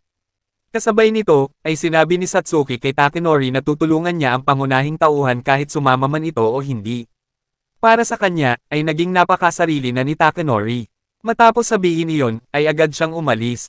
Pagbalik sa pangunahing tauhan, ay makikita nating nakatalo na siya ng 12-12 ng adventurer. Samantala, ay marami pa rin ang nakapaligid sa kanya at hinihintay lamang na sumuko siya. Sinabi pa ng mga ito na gagamitin nila si Asahi upang makuha ang ganap na kapangyarihan ng laro. Sa mismong sandaling iyon, ay ginapos siya ng isang salamangkero gamit ang mahiwagang mga kadena. Ang mga kadena ring iyon ay ginagamit upang hulihin ang mga dambuhalang dragon. At nang handa na silang tapusin siya, ay biglang bumagsak ang mga kidlat mula sa langit. Nawasak ang mga kadena at nakalaya ang pangunahing tauhan. Pagkatapos nito, ay dumating sina Takanori at Satsuki. Mayabang na sinabi ni Takanori na hindi siya naroon para tulungan ang pangunahing tauhan, naparoon lamang siya upang iligtas si Asahi. Ipinaalam naman ng pangunahing tauhan na may humigit kumulang 100 kalaban pa ang natitira. Sa sandaling iyon, ay sabay na kumilos ang dalawang binata. Napakahusay ng kanilang koordinasyon. Sa pamamagitan ng pinagsamang pag-atake, ay mabilis nilang nalinis ang mga bantay sa tarangkahan. Matapos nito, ay matagumpay silang nakapasok sa loob ng kuta. Pagdating nila sa pangunahing bulwagan, ay napansin ni Satsuki ang mga kristal na sumisipsip ng mahika. Dahil dito, ay alam niyang hindi niya magagamit ng lubusan ang kanyang kapangyarihan. Kasabay nito, ay nakita ni Takanori si Asahi. Agad siyang sumugod upang iligtas ito. Ngunit dahil hawak ng mga kalaban ang kapangyarihan ng sining ng propeta, ay nagawa nilang mahulaan ang bawat galaw niya. Hindi nagtagal, ay nahuli rin siya ng mahiwagang mga kadena. Pagkatapos nito, ay ipinaliwanag ni Angeles na nagagawa niyang kontrolin ang kapangyarihan ni Asahi sa pamamagitan ng pakikialam sa kanyang kamalayan. Sa madaling salita, ay pinipilit niya si Asahi na gamitin ang kanyang kakayahan habang wala itong malay. Sa kabilang banda, ay sumugod naman si Littles laban sa pangunahing tauhan. Madali nitong naharang ang bawat pag-atake ni Haruto, ipinaliwanag ni Angeles na gumawa siya ng koneksyon sa lahat ng taong nasa lugar. Dahil nakakonekta silang lahat kay Asahi, ay nakikita nila ang bawat galaw bago pa ito mangyari. Kaya nilang mahulaan ang lahat ng pag-atake ng kanilang mga kalaban. Samantala, ay desperadong tinatawag ni Satsuki si Asahi upang magising ito. Ngunit sinabi ni Angeles na minamanipula nila ang kanyang isip kaya hindi siya basta-basta majay gising. Sa mismong sandaling iyon, ay inatake ng ilang salamangkero si Satsuki. Ngunit tumanggi siyang matalo sa pangalawang pagkakataon. Naalala niya ang pangakong ginawa niya kay Asahi noon, nangako siyang magiging mas malakas upang makatulong sa kanyang kaibigan sa oras ng pangangailangan. Dahil dito, ay nagising ang tunay niyang potensyal. Inilabas niya ang sukdulang kapangyarihan ng kanyang elemental na mahika. At sa isang nakakayanig na sandali, ay ipinatawag ni Satsuki ang mga hari ng mga elemento. Ang mga nilalang na ito ang pinakamakapangyarihang mga nilalang sa buong laro ng Union. Kaya nakiusap si Satsuki sa kanila na palakasin siya, at agad na lumitaw ang isang napakalaking magic circle na sumaklaw sa buong lugar at ikinulong ang lahat ng adventurer sa loob nito. Kasabay nito, ay isang napakalakas na sinag ng enerhiya ang sumabog patungo sa kalangitan at tumama sa hukbo ng mga kalaban. Sa isang iglap, ay daan-daang adventurer ang nabura. Lubos na nagulat sina Littles at Angeles, hindi pa sila kailanman nakakita ng ganoong nakakatakot at napakalakas na kapangyarihan. Sa sandaling iyon, ay nakalaya si Takanori mula sa mga mahiwagang kadena. Agad niyang narinig si Littles na nagtatanong kay Angeles kung ano na ang gagawin nila, ngunit biglang bumuo si Angeles ng isang napakalaking bola ng mahika at walang pag-aatubiling itinusok ito sa tiyan ni Littles. Pagkatapos ay sinabi niyang ang kapangyarihang iyon ay nagmula sa lahat ng negatibong damdamin ng 3,000 adventurer na namatay habang ipinagtatanggol sila. Dahil dito, ay nagising sa loob ni Littles ang isang nakakatakot na kapangyarihan. At agad siyang sumugod upang atakihin ang grupo ng pangunahing tauhan ng walang kahit Anong pag-aalinlangan? Sa kabila ng matinding panganib ng sitwasyon, ay nanatiling matatag si Satsuki. Naniniwala siya na sa lahat ng pagkakataon ay nalalampasan nila ang anumang pagsubok na dumarating sa kanilang buhay. At sa mismong sandaling iyon, ay nagising si Asahi. Labis itong nagbigay ng pag-asa kay Takanori. Kasabay nito, ang pulang kristal na dati niyang kinuha mula kay Asahi ay nagsimulang maglabas ng isang mahiwagang tinig. Agad na naunawaan ng lahat na kahalintulad ito nang nangyari noong huli nilang hinarap ang Dark Knight Boss. Dahil dito, sina Takanori at Satsuki ay sabay na ginamit ang kanilang pinakamalalakas na kakayahang pampalakas. Pagkatapos ay sumugod silang kasama ng pangunahing tauhan. Mabilis na lumusab si Haruto patungo kay Litos, at sa isang napakabilis at malinis na hiwa lamang ay agad niyang pinabagsak ang kalaban. Dahil dito, si Angeles na lamang ang natira upang harapin ang grupo. At alam ng pangunahing tauhan na iyon na ang katapusan ng kanyang kalaban, ipinaliwanag din niya na ang lahat ng pagpapalakas na natanggap niya mula kina Takanori at Satsuki ay naging dahilan upang maabot niya ang ganoong antas ng lakas. Samantala, ay tumakbo si Asahi papunta sa kanyang mga kaibigan. Sinubukan ni Angeles na lapitan siya dahil ayaw niyang maaga nila ang dalaga, ngunit agad siyang hinarang at binyantaan ni Haruto at Takanori. Dahil dito, ay napilitan siyang umatras. Maya-maya ay binigyan pa siya ng isang malakas na suntok. Nagsimula siyang magmakaawa para sa kanyang buhay, ngunit walang awa si Satsuki, kaagad niya itong nilamon ng naglalagablab na apoy. At dahil dito, ay namatay si Angeles sa loob ng laro. Makalipas ang ilang oras, ay ibinalik ni Takanori kay Asahi ang pulang kristal. Ipinaliwanag niyang kailangan niya iyon upang maibalik ang kanyang mga alaala. Kaagad itong ginamit ni Asahi, at nagsimulang lumitaw sa kanyang harapan ang mga pira-pirasong alaala ng kanyang nakaraan. Sa isa sa mga alaalang iyon, ay nakita niya ang ilang salamangkero na pinag-uusapan siya. Tinawag nila siyang isang bigong eksperimento. Ayon sa kanila, ay matagal na nilang sinusubukang lumikha ng isang taong may kakayahang makita ang hinaharap. Ngunit hanggang sa panahong iyon, ay hindi pa nila nagagawang magtagumpay. Labis itong ikinagulat ni Takanori na kasabay niyang nakikita ang mga alaala. Sa kabila ng lahat ng nangyari, ay dala pa rin niya ang singsing ng Sub-Arrow. Kaya muli niyang inanyayahan si Asahi na sumama sa kanila sa kanilang paglalakbay. Ngunit tumanggi siya, pakiramdam niya ay hindi siya karapat-dapat na muling makasama ang kanilang grupo. Gayunpaman, ay nilinaw ng pangunahing tauhan na hindi niya balak ituring si Takanori bilang kaaway habang buhay. Sinabi niyang hindi ito dapat mamatay. Balang araw, ay maaayos din nila ang lahat ng hindi nila pagkakaunawaan. Matapos sabihin iyon, ay umalis si Takanori. Labis na nalungkot si Asahi, pakiramdam niya ay halos mabuo na nilang muli ang Sub-Arrow. Napansin ito ni Satsuki at binigyan siya ng mga salitang pampalakas loob, pagkatapos ay pabirong sinabi niyang huwag kalimutang magkaribal silang dalawa. Malinaw na ipinapahiwatig niyang pareho silang may gusto kay Haruto. Ngunit gaya ng dati, ay walang kaalam-alam ang pangunahing tauhan sa mga pahiwatig na iyon. Sa halip, ay tuluyan lamang siyang nalito. Sa ibang lugar naman, ay makikita si Alicia na nakikipag-usap kay Clive. Nagkasundo silang naging maayos ang lahat ayon sa kanilang plano. Ibinunyag din ni Clive na nagpalit siya ng pangalan. At bago siya muling makipagkita sa kanyang mga dating kasama, ay may mahalaga pa siyang kailangang gawin. Kinabukasan, ay nagpunta ang grupo sa dalampasigan.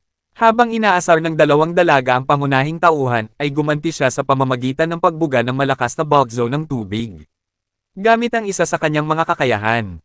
Dahil dito, ay nagalit ang dalawang babae sa sobrang pagiging marahas niya habang naglalaro. Pagkaraan ng ilang oras, ay sumakay sila sa isang barko na pinamumunuan ni Kapitana Alida. Ipinaliwanag ni Alida na papunta sila sa Lost Pentagon, tinanggap niya ang kanilang misyon at siya lamang ang pumayag na ihatid sila roon.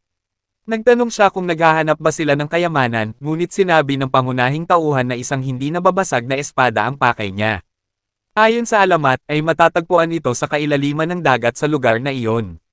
Nais niya itong makuha upang magamit ng walang limitasyon. Kinumpirma ni Alida na totoo ang espada, ngunit matatagpuan ito sa pinakailalim ng karagatan. Marami na ang nagtangkang kunin iyon, subalit karamihan sa kanila ay namatay bago pa man makabalik sa ibabaw. Dahil dito, ay binalaan niya silang magiging napakahirap ng kanilang misyon. Makalipas ang ilang oras ng paglalayag, ay nakarating sila sa kanilang destinasyon. Muli silang binalaan ni Alida na maging maingat, maraming adventurer ang nabigo dahil hindi nila isinasaalang-alang ang oras na kailangan upang makabalik sa ibabaw matapos mahanap ang espada. Pagkatapos nito, ay gumamit sila ng isang mahiwagang kagamitan na nagbibigay liwanag sa kanilang daraanan habang mabilis silang lumulubog sa kailaliman. Hindi nagtagal, ay narating nila ang pinakailalim ng dagat. Ngunit sa kabila ng mahabang paghahanap, ay wala silang nakita. Dahil nagsisimula na silang maapektuhan ng matinding presyon, ay napilitan silang bumalik. Labis silang nadismaya, hindi pala ganoon kadaling matagpuan ang espada. Ngunit biglang nagsalita si Asahi, pakiramdam niya ay may nararamdaman siyang kakaiba sa malayo. Dahil dito, ay nagpasya silang sumubok muli. Muli silang sumisid pababa. At sa pagkakataong ito, ay namangha ang pangunahing tauhan nang makita niya ang isang espada sa malayong bahagi ng kailaliman. Agad niyang sinabi sa mga dalaga na may nagsasabi sa kanyang puso bilang isang mandirigma na ang espadang iyon ang nararapat para sa kanya, kaya mabilis siyang lumangoy patungo rito upang kunin ito. Ngunit nang sandaling mahawakan niya ito, ay nagsimulang manginig ang buong dagat. At mula sa kadiliman ng kailaliman ay lumitaw ang isang halimaw, ito ang hari ng patay na dagat, si Erger. Sa isang iglap ay nagpakita ito sa kanilang harapan. Napansin nilang tulad ng iba pang mga boss na kanilang nakaharap, ay mayroon din itong mapupulang mga mata. Dahil dito, ay nagsimula silang maghinala na hindi na simpleng pagkakataon lamang ang pagkakatulad na iyon. Pagkatapos ay agad silang inatake ng halimaw. Ngunit sa pagkakataong iyon, ay matagumpay nilang naharang ang unang pag-atake nito. Bukod pa rito, ay sinubukan ding umatake ni Asahi, ngunit sa halip ay siya pa ang napalagay sa panganib. Kasabay nito, ay papalapit ang halimaw upang salakayin si Asahi. Ngunit biglang may hamarang sa pag-atake nito. At nang tumingin sila sa harapan, ay laking gulat nila nang makita si Clive. Sa pamamagitan lamang ng dalawang mabilis na pag-atake, ay nagawa niyang pigilan ang halimaw at bigyan sila ng sapat na oras upang makatakas. Makalipas ang ilang sandali, ay nasa barko na muli ang grupo. Doon nila napagtanto kung gaano kalakas ang halimaw na kanilang nakalaban. Bukod pa rito, ay nag-iwan si Clive ng isang liham. Nakasaad doon na magkikita silang muli sa hinaharap dahil mayroon pa siyang ilang mahahalagang bagay na kailangang asikasuhin. Pagkatapos nito, ay ipinakita sa atin ang isang alaala mula sa nakaraan. Nagtipon noon ang grupo ng Sub-Aro matapos magsanib puwersa ang dalawang guild upang kalabanin sila, galit ang mga ito dahil naunahan sila ng Sub-Aro sa pagpatay sa isang boss monster. Ipinaliwanag ni Takenori na wala naman silang nilabag na anumang tuntunin. Ngunit si Clive, na tila pagod na sa lahat, ay nagsabing balak na niyang umalis sa Sub-Aro dahil ayaw na raw niyang manatiling nakakulong sa iisang grupo at patuloy na isugal ang kanyang buhay sa laro. Bukod pa rito, ay nais din niyang balang araw ay makalaban ang sarili niyang guild.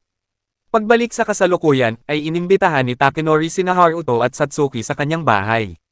Dahil isa siyang milyonaryo, ay sinabi niyang maaari silang umorder ng kahit anong pagkain na gusto nila. Samantalang simpleng iced coffee lamang ang in-order ng pangunahing tauhan, si Satsuki naman ay umorder ng napakaraming pagkain na para bang hindi ito mauubos ng isang tao. Lubos itong ikinagulat ni Haruto at Takenori, pinunapa ni Takenori na napakaraming calorie ng lahat ng iyon. Ngunit agad siyang tinignan ni Satsuki ng masama, halatang hindi nito nagustuhan ang pahiwatig na baka tumaba siya matapos kainin ang lahat ng iyon. Makalipas ang ilang oras, matapos maubos ni Satsuki ang lahat ng pagkain, ay nagtanong si Takenori kung may napansin ba silang kakaiba mula nang bumalik si Asahi. Sumagot si Satsuki na ang tanging napansin niya ay tila mas mabilis kumalat ang mga balita at chismis kaysa dati. Dahil dito, ay sinabi ni Takenori na may kinalaman iyon sa guild hostess. Nagulat si Satsuki nang marinig iyon, isa kasi itong mataas na ranggong guild na nabuo pa noong unang malaking update ng Union. Ipinaliwanag pa ni Takenori na minsan ay may isang grupo na nagtangkang tuklasin ang lihim ng hostess. Ngunit hindi nagtagal, lahat sila ay namatay sa loob ng laro. Dagdag pa niya, ay personal niyang pinuntahan ang bawat isa sa mga biktima. Subalit wala ni isa sa kanila ang pumayag na magsalita tungkol sa nangyari. Sa huli, ay sinabi niyang posibleng ang guild na iyon ang nasa likod ng lahat ng nangyayari kay Asahi. Mukhang napakalawak ng kanilang impluwensya, hindi lamang sa loob ng laro kundi pati na rin sa totoong buhay. At hindi niya alam kung ang layunin nila ay gamitin lamang ang kapangyarihan ni Asahi o may mas malalim pang dahilan. Sinamantala naman ni Satsuki ang pagkakataon upang ibahagi ang kanilang impormasyon, ikinwento niyang muli nilang nakita si Clive. Ngunit matapos silang tulungan nito, ay muli itong naglaho at hindi na nila nakontak. Dagdag pa ni Takenori, ay kainahinala rin na may nakatarak na espada sa katawan ng dragon. Hindi lamang iyon, nang magsimula ang reunion, ay wala na rin sa dati nitong pwesto ang marami sa kanilang mga gamit. Pagkatapos ay sinabi ng pangunahing tauhan na hindi niya maipaliwanag kung bakit, ngunit pakiramdam niya ay pag-aari niya ang espadang iyon. Tapat namang inamin ni Takenori na marami rin siyang bagay na hindi maintindihan, ngunit sigurado siyang konektado ang lahat sa mahiwagang batong hawak ni Asahi. Pagkatapos ay may sinabi siyang ikinagulat nilang dalawa. Ayon sa kanya, ay may posibilidad na hindi talaga namatay si Asahi at baka may nagtatago sa tunay niyang katawan sa kung saan. Kahit na tila napakalabong teorya nito, ay naniniwala siya na ang mga alaalang nakita nila tungkol sa mga nakahod na tao ay maaaring nangyari sa totoong buhay. Gayunpaman, ay agad niyang pinutol ang usapan dahil masyado raw baliw ang tunog ng ideyang iyon. Sa mismong sandaling iyon, ay dumating ang sekretarya ni Takenori na may dalang balita. Natagpuan na raw nila ang kinaroroonan ni Nozomi. Agad na kinabahan si Takenori, palihim pala niya itong hinahanap sa loob ng mahabang panahon at nahiya siyang nalaman iyon ng iba. Sa huli, ay sinabi ng sekretarya na sa kabutihang palad ay kababalik lamang ni Nozomi sa lungsod. Makalipas ang ilang oras, ay bumalik ang pangunahing tauhan at si Asahi sa barko ni Kapitana Alida upang muling subukang kunin ang espada. Ngunit kahit matapos ang mahabang paghahanap, ay hindi nila muling nakita ang dragon. Dahil dito, ay labis silang nadismaya. Ngunit sa sandaling iyon, ay muling lumitaw si Clive. Nag-alok siyang tulungan sila. Gayunpaman, ay hindi gaanong natuwa ang grupo sa kanyang muling pagdating. Tinanong nila kung ano ba talaga ang ginagawa niya sa mga panahong iyon, ngunit simpleng sagot lamang niya na sobrang naging abala siya sa trabaho. Pagkatapos ay inilabas niya ang isang espesyal na kagamitan, ang gamit na iyon ay kayang itaboy ang ibang mga nilalang sa dagat upang hindi sila gambalain. Nang muli silang sumisid, ay gumamit sina Satsuki at Clive ng mahika upang balutin ang buong grupo. Dahil dito, ay nagkaroon sila ng kakayahang huminga sa ilalim ng tubig. Habang nagpapatuloy sila sa kanilang paglalakbay sa kailaliman, ay biglang muling nagpakita si Erger. Hindi na nag-aksaya ng oras ang pangunahing tauhan, agad siyang sumugod at matagumpay na naibaon ang kanyang espada sa katawan ng halimaw. Lumalabas na bago pa man sila sumisid, ay nakabuo na sila ng plano kung paano ito haharapin. At nang magsimula ang laban, ay sabay-sabay nilang isinagawa ang kanilang pinagsamang pag-atake. Gamit ang mga mahiwagang hibla at perpektong koordinasyon, ay nagawa nilang hilahin ang dambuhalang halimaw mula sa kailaliman at iangat ito patungo sa ibabaw ng dagat. Nang sandaling iyon, ay ginamit ni Satsuki ang kanyang kapangyarihan upang palamigan at yelahin ang bahagi ng dagat upang hindi makagalaw ang halimaw. At nang tuluyan ng maipit at hindi makakilo si Erger, ay lumapit ang pangunahing tauhan upang kunin ang espada. Ngunit sa hindi inaasahang pagkakataon, ay biglang lumitaw si Clive sa kanyang likuran at walang pag-aalinlangang itinarak nito ang espada sa kanyang likod. Dahil dito, ay bumagsak ang pangunahing tauhan sa lupa. Samantala, ay tuluyang natulala si Asahi sa kanyang nasaksihan. At sa mismong sandaling iyon, ay nagsimulang magising ang kanyang kapangyarihan. Pagkatapos nito, ay ipinakita sa atin ang isang alaala mula sa nakaraan. Noon, ay nagtatago ang grupo ng Sabaro dahil maraming tao ang naghahanap sa kanila. Ngunit biglang dumating si Clive, walang sabing naghagis ito ng mga talon sa kanilang direksyon at sinabi na sa wakas ay natagpuan na niya sila. Pagkaraan nito, ay ipinakita ang isang tila ilusyon na naranasan ng pangunahing tauhan. Nagising siya sa isang ospital sa totoong mundo, at ang unang bumungad sa kanya ay si Asahi. Sa ilusyong iyon, ay kabaligtaran ang nangyari sa kanilang realidad. Ang pangunahing tauhan ang nakoma sa loob ng 6 na taon, habang si Asahi ay hindi kailanman namatay. Dumalaw pa sa kanya sa ospital ang kanyang mga kaibigan. Nang tanungin niya sila tungkol sa reunion, ay wala silang ideya kung ano ang kanyang tinutukoy. Dahil dito, nang sumapit ang gabi, ay nagsimula siyang magtanong sa sarili kung panaginip lamang ba ang lahat ng kanyang naranasan. Sa sandaling iyon, ay nagpakita si Alicia. Ipinaliwanag niya na ang mundong kinaroroonan niya ngayon ay nilikha ng sining ng propeta ni Asahi. Hindi agad ito naunawaan ng pangunahing tauhan, kaya ipinaliwanag ni Alicia na isa itong alternatibong realidad na iba sa mundong kanilang kinagisnan. Sa mundong ito, ay buhay si Asahi at siya naman ang nagising matapos ang 6 na taong pagkakakoma dahil sa pinsalang natamo mula sa halimaw. Ipinaliwanag pa ni Alicia na ang kakayahan ni Asahi ay hindi lamang simpleng makita ang hinaharap. Sa katunayan, ay kaya nitong pumili at lumikha ng isang posibleng hinaharap para sa isang tao. Matapos ang mahabang paliwanag, ay sinabi rin niyang ang laro ay isa lamang pasilidad ng pagsasanay upang mapaunlad ang mga kakayahang maaaring gamitin sa totoong mundo. At ang lahat ng ito ay bahagi ng eksperimento ng isang lihim na laboratorio na tinatawag na Gnosis. Dagdag pa niya, ay sadyang inilagay si Asahi sa matinding stress upang magising ang kanyang kapangyarihan bilang propeta. At nang makita niyang pinatay si Haruto matapos siyang saksakin ni Clive, ay nalikha niya ang mundong ito upang iligtas siya. Pagkatapos sabihin iyon, ay nagsimulang maglaho si Alicia. Bago siya tuluyang mawala, ay sinabi niyang muli silang magkikita sa lalong madaling panahon. Tuluyang nalito ang pangunahing tauhan, hindi na niya malaman kung alin ang totoo at alin ang hindi. Kinabukasan, ay lumapit si Asahi sa kanya at nangakong paprotektahan siya hanggang sa huli. Dahil dito, ay naalala niya ang pangakong ginawa nito sa kabilang realidad, at sinabi niyang 2 beses nang tinupad ni Asahi ang kanyang pangako. Pagkatapos ay sinabi niya na hindi siya kabilang sa mundong iyon. Kasabay nito, ay nagsimulang mabaluktot at masira ang buong realidad sa kanilang paligid. At doon biglang bumalik ang kwento sa kasalukuyan. Napag-alaman nating ang lahat ng ipinakita ay ang maaaring mangyari kung talagang nasaksak si Haruto ni Clive. Sa katunayan, ay nagawa niyang iwasan ang pag-atake sa huling sandali. Galit na galit sina Satsuki at Asahi kay Clive, hindi nila inakalang magagawa nitong ipagkanulo sila ng ganoon. Ngunit may alam ang pangunahing tauhan na hindi alam ng dalawa. Habang sumasalakay siya, ay sinabi niyang ilabas na nito ang tunay nitong anyo. At sa isang malakas na suntok, ay tinamaan niya si Clive. Kasabay nito, ay sinabi niyang binalaan siya ng tunay na Clive tungkol sa mga nilalang na kayang magpalit ng anyo. Ngumiti ang impostor at inaming tama siya. Pagkatapos ay bumalik ito sa tunay nitong anyo, isa itong nilalang na nakasuot ng kapa at hood. Ipinakilala nito ang sarili bilang si Simon, ang ika-6 na Chaos Hollow ng Gnosis. Hindi nagtagal, ay sumakay si Simon sa katawan ni Edgar.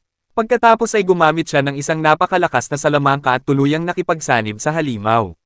Dahil dito, ay naging mas malakas pa ang dragon kaysa dati. Agad nitong sinalakay ang grupo.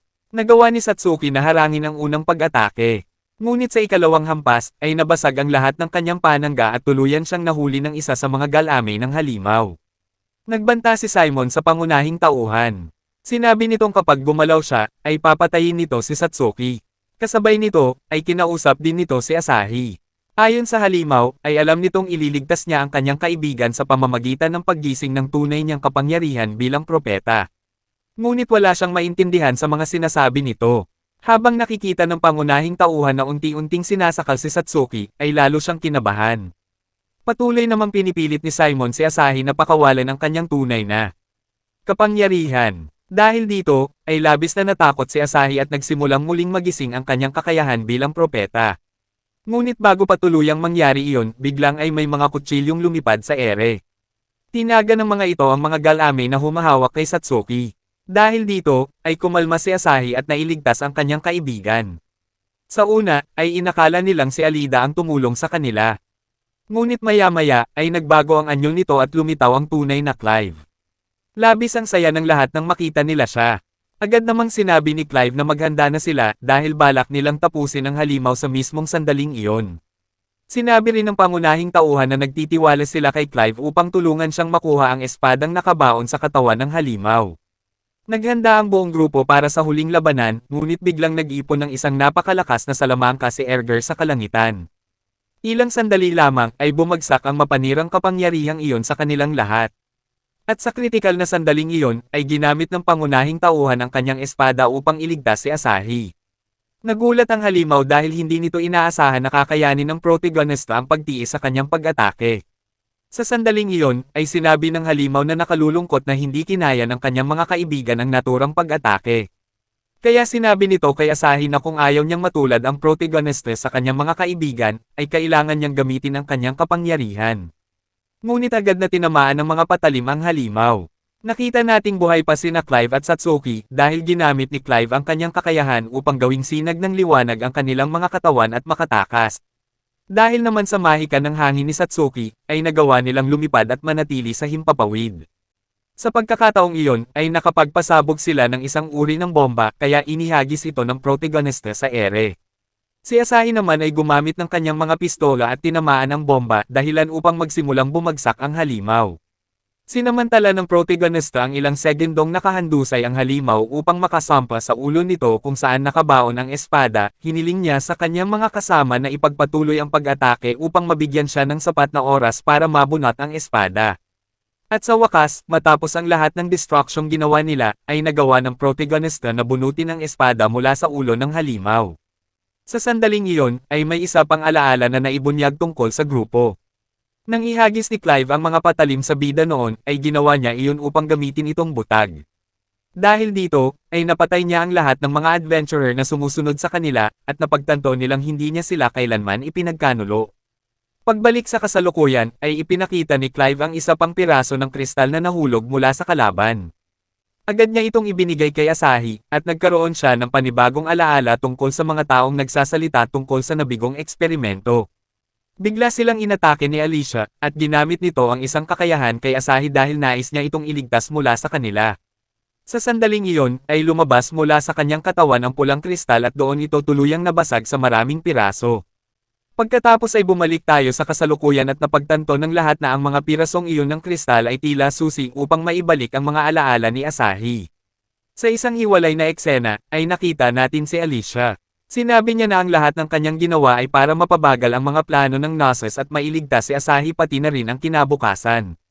Pagkaraan ng ilang oras, ay bumalik ang grupo sa lungsod ni Takanori at Clive. Nagkaroon pa sila ng maikling labanan upang matiyak na siya nga ang tunay na Clive. Matapos makumpirma iyon, ay sinabi ni Takanori na maaari na silang huminga ng maluwag. Sinamantala naman ng protagonista ang pagkakataon upang ipatawag ang banal na espadang kanyang nakuha. Makalipas ang ilang sandali, ay nagtungo sila sa isang tuluyan. Doon ay sinabi ni Takanori kay Clive na alam niyang may impormasyon itong hindi nila alam. Ipinaliwanag ni Clive na si Alicia ang nagpadala sa kanya. Nagulat ang lahat sa impormasyong iyon, at alam ng protagonista kung sino ang kanyang tinutukoy dahil nakita na niya ito sa kanyang ilusyon. Ipinaliwanag ni Clive na matagal na silang sinusundan at pinoprotektahan ni Alicia. Ngunit nang marinig ito ni Satsuki at malaman niyang kilala ng protagonista ang babae, ay agad siyang nagselos.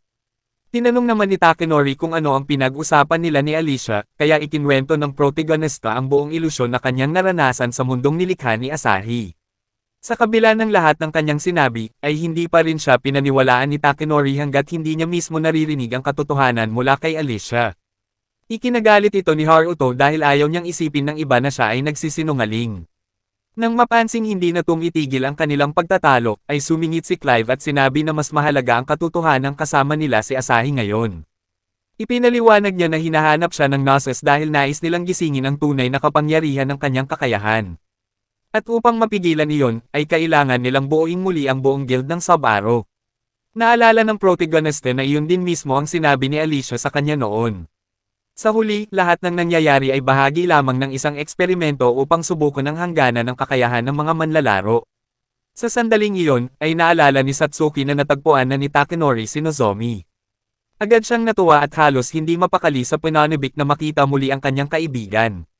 Sinabi ni Takanori kina Haruto at Satsuki na ipapadala niya ang address ni Nozomi dahil mas pinili niyang huwag sumama sapagkat sobrang mahiyain pa rin sa kanya ang dalaga. Pagkaraan ng ilang oras, ay nagtungo sina Haruto at Satsuki sa bahay ni Nozomi. Saktong palabas ito nang magkita sila, labis ang kanyang tuwa nang makita silang muli kaya nagtungo silang tatlo sa isang kafe upang magkwentuhan. Doon ay sinabi ni Nozomi na isa na siyang magazine model, ipinaliwanag niyang malaki na ang kanyang ipinagbago sa loob ng 6 na taon. Mula nang lumipat siya ng tirahan, ay madalas siyang mag-isa at labis niyang namiss ang kanyang mga kaibigan. Kaya upang mapagtagumpayan ang kanyang pagiging mahiyain, ay pinili niyang maging modelo. Kalaunan ay tinanong niya kung paano nila nakuha ang kanyang address. Ipinaliwanag nila na si Takanori ang nakahanap nito, dahilan upang mamula ng husto si Nozomi. Makalipas ang ilang sandali, ay nakiusap sina Haruto at Satsuki na bumalik siya sa laro. Ngunit nang marinig niyang buhay pa si Asahi sa loob ng reunion, ay hindi niya napigilan ang pagluha.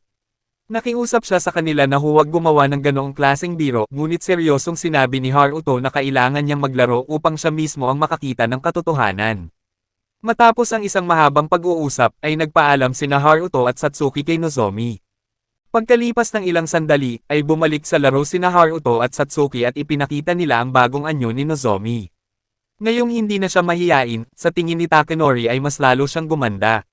Gayunpaman, ay hindi pa rin nahahalaten ni Haruto at Takanori ang pahiwatig na may nararamdaman si Nozomi para sa kanya, kaya sinabi niya na sa susunod ay sasama na rin siya sa kanila. Sa mismong sandaling iyon, ay nakatanggap silang lahat ng abiso na magkakaroon ng isang sayawan na kaganapan. Naisip nilang magandang pagkakataon iyon dahil isa itong espesyal na event para mapatatag ang pagkakaibigan at makabuo ng mga magkapareha. Kinabukasan ay makikitang hindi mapakali si Satsuki dahil gusto niyang ipagtapat kay Haruto ang tunay niyang nararamdaman. Ngunit dahil sa sobrang kaba, ay mas pinili niyang mag-login muna sa laro. Nakita natin siyang naghihintay sa isang tulay nang dumating si Haruto. Kinabahan si Satsuki at matapos mag-isip sandali ay sinabi niya kay Haruto na gusto niyang yayain siya sa sayawang magaganap kinabukasan. Ngunit si Haruto, na sadyang walang kamalay-malay, ay hindi nakahalata sa mga pahiwatig at hindi rin niya napansing gusto siya ng dalaga. Sa kabila nito, ay binigyan siya ni Satsuki ng kaunting tulong. Sinabi niya mula nang lumipat siya ng paaralan ay nahirapan na siyang bisitahin siya sa bahay nito, kaya sana ay pahalagahan niya ang lahat ng pagsisikap na ginawa niya. Binigyan pa niya si Haruto hanggang sa susunod na araw upang tanggapin ang kanyang alok. Nang gabing iyon, ay abala si Haruto sa pagtingin sa mga lumang larawan nila noong mga bata pa sila at magkakasama bilang grupo. Bigla siyang nakatanggap ng mensahe mula kay Takenori na nagsasabing pumunta siya sa puntod ni Asahi. Pumunta si Haruto sa kanyang kaibigan at ipinakita ni Takenori na araw-araw siyang nagdadala ng sariwang bulaklak sa puntod ni Asahi. Inamin din niya na yayayain niya si Asahi na sumama sa kanya sa sayawan. Ngunit dahil walang masabing nakaaaliw si Haruto, ay nena si Takenori. Ipinaliwanag naman ni Haruto na hindi niya talaga alam kung ano ang sasabihin sa mga ganitong sitwasyon. Bigla na lamang sinuntok ni Takenori si Haruto. Nagulat si Haruto at hindi niya maintindihan kung bakit niya iyon ginawa, ngunit sinabi ni Takenori na hindi niya hahayaang hadlangan ni Haruto ang kanyang mga plano tungkol kay Asahi. Paulit-ulit siyang sinuntok ni Takenori habang sinasabing hanggang ngayon ay hindi niya pa rin maintindihan kung bakit ipinagtanggol ni Asahi si Haruto laban sa halimaw, mas gugustuhin pa raw niyang siya na lamang ang namatay noon. Inamin din niya na matagal na niyang minamahal si Asahi, mula pa noong sila ay nasa paaralan. At mula nang malaman niyang buhay pa ito, ay handa siyang ibigay kahit ang sarili niyang buhay para sa kanya. Ngunit sinabi ni Haruto na naging makasarili si Takenori at hindi niya kailanman inisip ang tunay na kaligayahan ni Asahi, dahil ang nais ng dalaga ay makita muli ang kanyang mga magulang at muling mabuo ang guild na Sub-Arrow. Maraming beses na umiiyak si Asahi nang hindi nakikita ng iba, habang si Takenori ay puro sarili niyang pag-ibig lamang ang iniisip. Kaya sinabi ni Haruto na kung itinuturing niya ang sarili bilang isang mabuting lalaki, ay kailangan niyang magpakahinog at tanggapin siya bilang bahagi ng grupo. Sa sandaling iyon, ay muling sumuntok si Takenori ngunit nahar ang iyon ni Haruto. At matapos niyang amining mahal din niya si Asahi, ay sinuntok niya si Takenori sa mukha. Ngumiti si Takenori at sinabi niyang matagal na niyang hinihintay na tuluyan ng aminin iyon ni Haruto. Nagpalitan pa sila ng ilang huling salita bago tuluyang umalis sa lugar. Kinabukasan ay dumating na ang gabi ng sayawan, makikitang malungkot si Satsuki habang hinihintay si Haruto na hindi pa rin dumarating. Bigla namang lumitaw si Haruto sa likuran niya at bahagyang nainas ang dalaga, sinabi ni Haruto na tinatanggap niya ang alok nitong sumayaw kasama siya. Ngunit dahil nagbago na ang isip ni Satsuki, ay siya naman ang tumanggi kay Haruto. Dahil dito, ay nagtungo si Haruto sa sayawan habang naiwan si Satsuki na may luha sa kanyang mga mata. Maya-maya ay dumating si Takenori at sinabi kay Satsuki na tinanggihan din siya ni Asahi. Matapos ang mahabang usapan, ay nagpasya silang dalawa na magpunta na lamang ng magkasama sa sayawan. Nang magsimula ang sayawan, ay napansin ni Haruto sa di kalayuan si Asahi na mukhang malungkot. Agad siyang lumapit dito at hindi na nagdalawang isip na yayain siyang sumayaw. Kaagad na nagbago ang ekspresyon ni Asahi, punong-puno ng saya, hiniling niyang pumunta sila sa gitna ng bulwagan. At doon, ay masaya silang nagsimulang sumayaw ng magkasama. Sa kabilang banda, si Nozomi naman ay nasa kanyang bahay at inaalala kung gaano kabait si Takenori sa kanya. Noong nasa paaralan pa sila, ay palagi niyang inaayos ng mag-isa ang mga mesa sa silid-aralan. Ngunit isang araw ay dumating si Takenori at nag-alok ng tulong. Hindi nagtagal, ay dumating din ang iba pa nilang mga kaibigan at sama-sama nilang inayos at nilinis ang buong silid. Pagbalik sa kasalukuyan, ay binuksan ni Nozomi ang isang drawer kung saan nakalagay ang kanyang virtual reality game. Makalipas ang ilang sandali, ay nagpasya siyang mag-login sa laro. Ngunit isang masakit na tanawin ang bumungad sa kanya nang makita niyang sumasayaw si Satsuki kasama si Takenori, agad siyang nilamon ng selos at malungkot na umalis sa sayawan. Lumabas siya sa hardin at inisip na napakatangan niya sa pag-aakalang magugustuhan siya ni Takenori. Ngunit sa mismong sandaling iyon, ay biglang nagbago ang realidad. Isang magkaparehang lalaki at babae ang lumitaw sa kanyang harapan. Tinawag nila siya sa kanyang pangalan at hindi inaasahang sinabi, maligayang pagdating sa Gnosis. Ngunit wala siyang kaalam-alam sa nangyayari at lubos siyang nalito. Lumipas ang ilang araw, makikitang naghihintay si Haruto para kay Satsuki. Nang dumating ang dalaga, ay napansin niyang hindi mukhang masaya si Haruto. Sa kabila ng pagtanggi niya rito, ay sinabi ni Satsuki na ayos lang ang lahat at maaari pa rin silang manatiling magkaibigan. Gayunpaman, ay hindi niya sinabi kay Haruto na buong gabi siyang umiyak dahil sa kanya. Hindi nagtagal, ay nakipagkita sila kay Takenori matapos siyang tawagan ng ina ni Nozomi. Dahil ayon sa kanya, ay nawawala si Nozomi. Pagkatapos noon, ay nagtungo sila sa bahay ng ina ni Nozomi. Ipinaalam nito sa kanila na nawawala ang kanyang anak mula pa noong nakaraang umaga habang siya ay namimili, pagkatapos ay ibinigay niya sa kanila ang virtual reality glasses ni Nozomi. Sinuri ito ni Takenori at nakumpirma niyang tunay nang nag-login ang dalaga noong gabi ng sayawan. Nang gabing iyon, ay tumawag sila kay Clive at sinabi nitong may kaunti na siyang nalaman tungkol kay Nozomi. Matapos niya itong subaybayan, ay natuklasan niyang nagpunta ito sa iba't ibang lugar sa loob ng laro. Pagkatapos ay inamin niyang nakita niya si Nozomi malapit sa kanila noong gabi ng sayawan, ngunit sinabi rin niya ang isang bagay na lubos na ikinagulat nilang lahat. Ayon sa kanya, si Nozomi ay kasalukuyang nasa Sky Dungeon, partikular sa Dragon Fortress. Hindi nila maintindihan kung paano ito nakapag-login dahil naiwan naman nito ang kanyang VR glasses sa bahay. Bukod pa rito, ay hindi pa rin nila matunten ang kanyang IP address sa totoong mundo. Makalipas ang ilang sandali, ay nag-login si Haruto sa laro at nakipagkita kay Asahi sa base ng guild. Napansin niyang abala ang dalaga sa pagdekorasyon ng lugar at bigla siyang niyakap nito. Sa sandaling iyon ay dumating si Clive at sinabing maaari nilang gawin ang kanilang mga lambingan sa ibang lugar. Pagdating naman ni Satsuki, ay natawa siya dahil alam niyang mahal na mahal ni Asahi si Haruto. Pagkatapos ay sinabi nila kay Asahi na pupunta sila upang iligtas ang kanilang kaibigan. Kaagad namang nag-teleport ang grupo patungo sa Dragon Fortress. Nang marating nila ang lugar, ay napansin nilang kakaiba at napaka-eksentriko ng dungeon. Sa sandaling iyon ay ipinakita ang isang alaala noong minsang pumasok ang grupo sa isang dungeon. Isang higanteng ahas ang nagsimulang magpetripika sa kanila, ngunit nailigtas silang lahat ni Satsuki. Nagkaroon din noon ng pagtatalo sina Asahi at Haruto dahil si Asahi ang strategist ng grupo ngunit kabaligtaran ng kanyang plano ang ginawa ni Haruto. Nagkaroon sila ng tipikal na pagtatalo ng magkakaibigan. Pagbalik sa kasalukuyan, ay pumasok ang grupo sa loob at napansin nilang napakaraming dekorasyon sa paligid. Dahil dito, ay naisip nilang baka si Nozomi ang may kagagawa ng lahat ng iyon. Inutusan ni Haruto ang lahat na manatiling alerto, ngunit ilang segundo lamang ang lumipas ay napalibutan na sila ng maraming halimaw. Napagtanto nilang mga lingkod lamang iyon ni Nozomi. Sinubukan muna nilang kausapin ang mga ito, ngunit nang walang makuhang tugon ay napilitan silang patayin ang lahat ng mga nilalang. Sa mismong sandaling iyon ay may narinig silang boses. Lumitaw si Nozomi, ngunit may masama at nakakatakot na anyo. Nagsimula siyang kutsain ng lahat at sinabi niyang nakakatawang panoorin kung paano ipinagtanggol ni Takenori si Satsuki. Pagkatapos ay lumitaw ang dalawang miyembro ng Gnosis na sina Serendas at Marcion. Ipinaliwanag ni Nozomi na sumali na siya sa Gnosis at ang kastilyong dating isang dungeon ay siya mismo ang lumikha kasama si Serendas. Kasabay nito, ay nagsimulang lumabas ang napakaraming halimaw mula sa buong lugar. Habang nilalabanan nila ang mga ito, ay sinabi ni Haruto na hindi siya aalis nang hindi kasama ang kanyang kaibigan. Biglang gumamit ng kakayahan sina Serendas at Marcion upang lumikha ng isang mahiwagang balabal.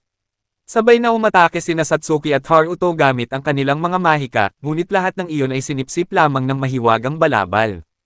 Ipinaliwanag ni Marcion na ang balabal na iyon ay kayang sumipsip ng anumang uri ng mahika at umaangkop sa anumang kakayahan.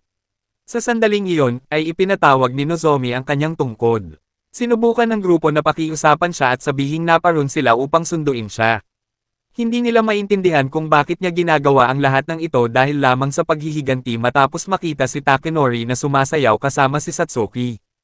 Habang nagsasalita sila, ay isang hibla ng buhok ni Nozomi ang nalaglag. Nag-teleport ito malapit kay Asahi at naging isang nilalang na kumagat sa kanyang leeg. Napahiyaw si Asahi sa tindi ng sakit, ngunit makalipas lamang ang ilang sandali ay nawalan siya ng malay at bumagsak sa mga bisig ni Haruto. Ipinaliwanag ni Serendas na inilagay ni Nozomi si Asahi sa isang panaginip na haantong sa kanyang kamatayan. Pagkatapos ay nagsalita si Marcion ng ilang huling salita at sinabi nilang magkikita silang muli sa susunod. Kaagad silang naglaho sa tulong ng mahiwagang balabal. Para lalo pang lumala ang sitwasyon, ay nagsimulang gumuho ang buong lugar. Labis na kinabahan ng lahat, ngunit dahil sa mahika ng hangin ni Satsuki, ay nailipad niya ang grupo palabas ng dungeon. Makalipas ang ilang oras, ay bumalik sila sa base ng Sub-Aro. Sinabi ni Asahi na mas mabuti na ang kanyang pakiramdam. Iminungkahi pa ni Haruto na manatili muna siya sa guild ni Takenori dahil mas ligtas siya roon, ngunit tumanggi si Asahi at sinabing mas gusto niyang manatili sa base ng Sub-Aro dahil mas panatag ang kanyang loob doon. Dagdag pa niya, ay dapat munang mag-log out si Haruto dahil malamang na nami-miss na siya ng kanyang kapatid. Hiniling din niya kay Haruto na hanapin si Nozomi sa totoong mundo dahil alam niyang hindi niya iyon magagawa sa ngayon. Sa sandaling iyon ay dumating si Clive kasama si Satsuki. Sinabi ni Clive na maaari siyang manatili upang bantayan si Asahi dahil nasa universidad siya at mas maluwag ang kanyang schedule. Sa huli, ay sinabi ni Clive kina Haruto at Satsuki na umalis na sila dahil mayroon silang kailangang asikasuhin tungkol sa pamilya ni Nozomi. Pagkaraan ng mahabang oras, ay naiwan sina Clive at Asahi na nag-uusap. Tahimik na sinabi ni Asahi na kung may mangyari man sa kanya, marahil ay wala namang magmamalasakit.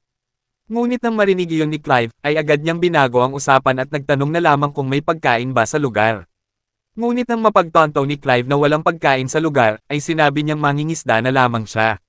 Sa mismong sandaling iyon, ay nakita nating nagsimulang kumalat ang isang maitim na enerhiya mula sa bahaging kinagat ng halimaw sa katawan ni Asahi.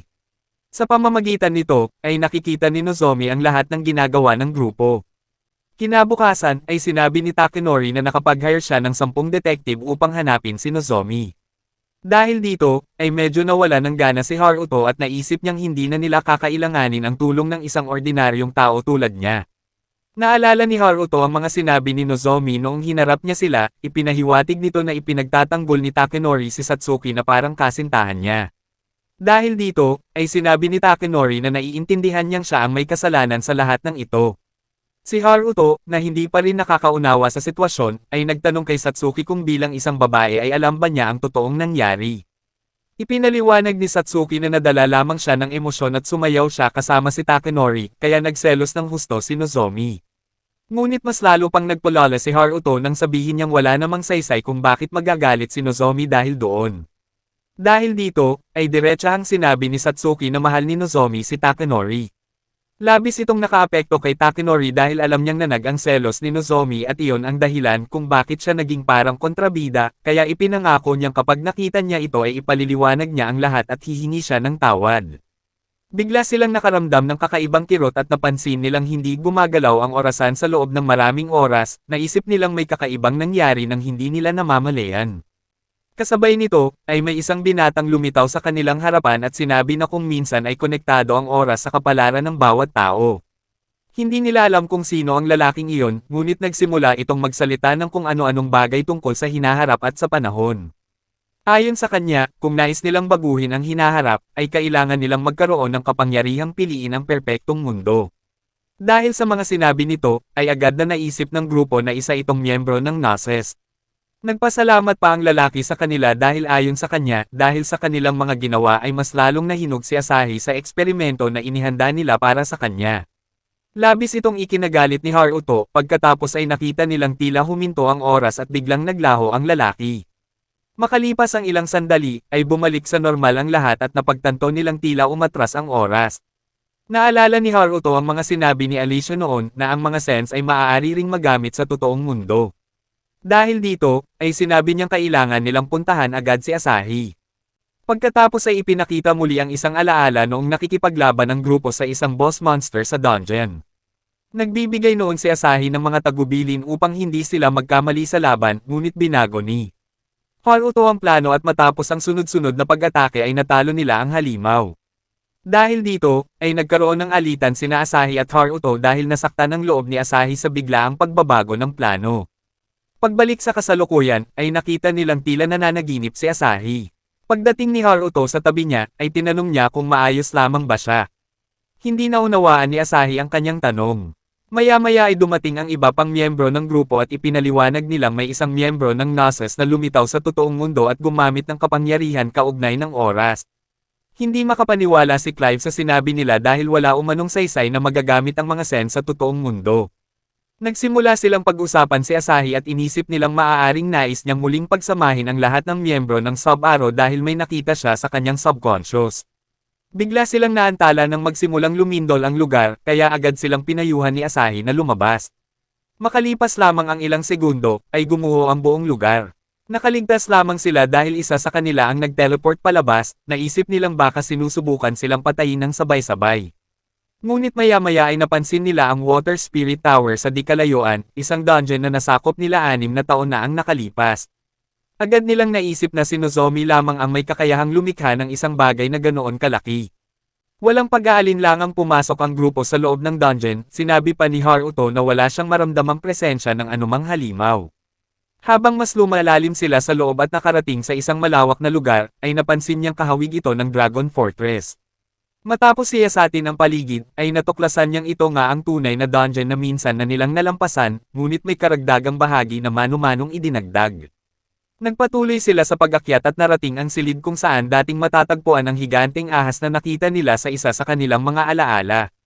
Biglang ginamit ni Asahi ang kanyang kakayahan at binalaan silang may paparating na pag-atake, ngunit kalaunan ay napagtanto niyang panlilinlang lamang iyon ng mga miyembro ng Gnosis. Kasabay nito, ay bumukas ang pintuan sa kanilang harapan, isang pintuang dapat lamang bumukas matapos talunin ang mini-boss. Napansin ni Haruto na kakaiba ang kilos ni Asahi, kaya iminungkahi niyang bumalik na lamang sila. Ngunit iginiit ni Asahi na ayos lamang siya, sumang-ayon si Takenori kay Haruto at sinabi niyang tila hindi gumagana ng tama ang kapangyarihan ng arte ng propeta ni Asahi. Bahagyang natarante si Asahi at paulit-ulit na sinabi na kailangan nilang iligtas si Nozomi. Dahil dito, ay wala silang nagawa kundi ipagpatuloy ang pag-akyat sa tore. Sa wakas ay narating nila ang pinakatuktok, ang lugar kung saan nila hinarap ang boss noon. At doon, ay lumitaw si Nozomi sa kanilang harapan. Sinabi ni Asahi na mali ang ginawa nitong pagsira sa base ng guild dahil napakaraming alaala nilang magkakasama ang naroon, ngunit tila wala itong pakialam sa kanyang mga salita. Sa halip, ay sinabi ni Nozomi na hindi na sila magiging magkaibigan kailanman. Sinubukan ng grupo na ipaliwanag na kinokontrol lamang siya ng Gnosis. Ngunit wala siyang interes na makinig, sinabi pa niya na noon pa man ay nagpapanggap lamang siyang maging mabuting tao. Habang nangyayari iyon, ay inilabas ng dalaga ang kanyang tungkod at ipinatawag ang lahat ng kanyang mga nilalang. Unti-unti rin siyang nagbago ng anyo hanggang sa tuluyan siyang naging tila isang demonyo. Habang nangyayari iyon, ay sinabi niyang tuluyan na siyang nakalabas sa kanyang dating baluti at ngayon ay makikilala na nila ang kanyang tunay na pagkatao. Sa sandaling iyon, ay sinabi ni Takenori sa dalaga na ang kanyang mga kaibigan ay palaging nasa kanyang tabi at sumusuporta sa kanya, at ngayon ay dumating siya upang iligtas siya. Sa loob ng isang saglit, ay tila may naramdaman si Nozomi dahil sa mga salitang iyon, ngunit biglang lumitaw sina Serentos at Marcion. Punong-puno ng galit si Takenori at sinabi niyang wawakasan niya ang dalawa dahil sa lahat ng ginawa nila kay Nozomi. Ngunit sa sandaling iyon, ay inutusan ng dalaga ang lahat ng kanyang mga halimaw na salakayin ang grupo. Nagsimulang patayin ng mga magkakaibigan ang bawat nilalang, at kasabay nito ay nagsimulang makarinig si Asahi ng isang tinig na nagmumula sa sugat na iniwan sa kanya ni Nozomi. Samantala, ay ipinatawag ni Serentos ang napakaraming sandata at agad na sinalakay ang grupo. Lumapit naman si Nozomi kina Takenori at Satsuki at sinabi niyang palagi silang magkasama na parang sila lamang dalawa. Bigla niyang sinuntok si Takenori, ngunit agad itong nakailag at sinabi na isa lamang itong malaking hindi pagkakaunawaan. Pagkatapos nito, ay inihagis ni Takenori ang dalaga patungo sa isang malaking bato, at gamit ang isang kakayahan ay kapwa sila bumagsak sa mas mababang palapag. Sinabi ni Nozomi na hindi niya maintindihan kung paano niya iniwan ang kanyang mga kaibigan sa itaas gayong nasa bingit na sila ng kamatayan. Ipinaliwanag ni Takenori na dinala lamang niya siya roon upang mapag-usapan nila ng sarili na ng mga nangyari 6 na taon na ang nakalipas. Sinabi ng dalaga na hindi na siya ang parehong Nozomi noon at agad niyang sinalakay ang binata. Ngunit pinili ni Takenori na huwag iwasan ang kanyang mga pag-atake, ipinaalala niya rito ang nangyari 6 na taon na ang nakaraan nang mawala sila sa isang piitan. Ipinakita ang isang alaala kung saan labis na natakot si Nozomi at paulit-ulit na humingi ng tawad sa kanyang mga kaibigan dahil sa pagkawala nila ng landas. Ngunit bilang isang tunay na Ginoo, ay palaging pinapalakas ni Takenori ang kanyang loob at binibigyan siya ng mga salitang magpapasaya sa kanya. Inamin ni Nozomi noon na pakiramdam niya ay isa lamang siyang pabigat at gusto niyang magbago upang maging kapaki-pakinabang sa lahat dahil ang totoo ay gusto lamang niyang maramdaman na siya ay mahalaga at minamahal. Kaya noon ay sinabi ni Takenori na kung nais niyang magbago, ay kailangan niyang lumabas sa baluting ikinukubli niya sa kanyang sarili. Pagbalik sa kasalukuyan, ay inamin ni Takenori na sa katotohanan ay siya ang matagal na nakulong sa sariling baluti. Hindi rin lingid sa kanya na si Asahi ay matagal nang may nararamdaman para kay Haruto. At sa huli, ay direkta niyang ipinagtapat na siya mismo ay matagal nang umiibig kay Asahi. Ngunit tinanong siya ng dalaga tungkol sa sayawan. Ipinaliwanag ni Takenori na ang pagsasayaw nila ni Satsuki noon ay paraan lamang upang aliwin ang kanilang sarili dahil pareho nilang nawala sina Haruto at Asahi. Kaya humingi siya ng tawad sa naging hindi pagkakaunawaan. Labis na nasaktan si Nozomi kaya nasuntok niya si Takenori. Ngunit muli itong tumayo at, hindi alintana kung patuloy man siyang saktan, nagsimulang maglabas ng makulay na aura habang dahan-daang lumalapit sa kanya. Sinubukan ng dalaga na ipadala ang kanyang mga halimaw upang pigilan siya, ngunit dahil sa divine sense ni Takenori ay naipadala niya ang mga ito sa ibang lugar.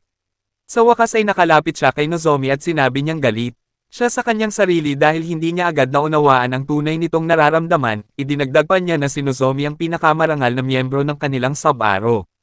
Inamin ni Nozomi na ginawa niya ang lahat ng ito dahil gusto lamang niyang makuha ang kanyang pansin. Sa sandaling iyon, ay tuluyan ng napaluha ang dalaga. Agad siyang niyakap ni Takenori at muling ginamit ang kanyang divine sense. Dahil dito, ay naglaho ang espiritong kumokontrol kay Nozomi. Muling bumalik sa normal ang dalaga at labis siyang nagsisi sa lahat ng kanyang ginawa.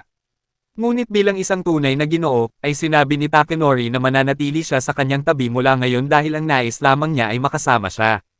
Hiniling niya kay Nozomi na puntahan na ang kanilang mga kaibigan, ngunit biglang naalala ng dalaga na may isang napakasamang bagay na malapit nang mangyari.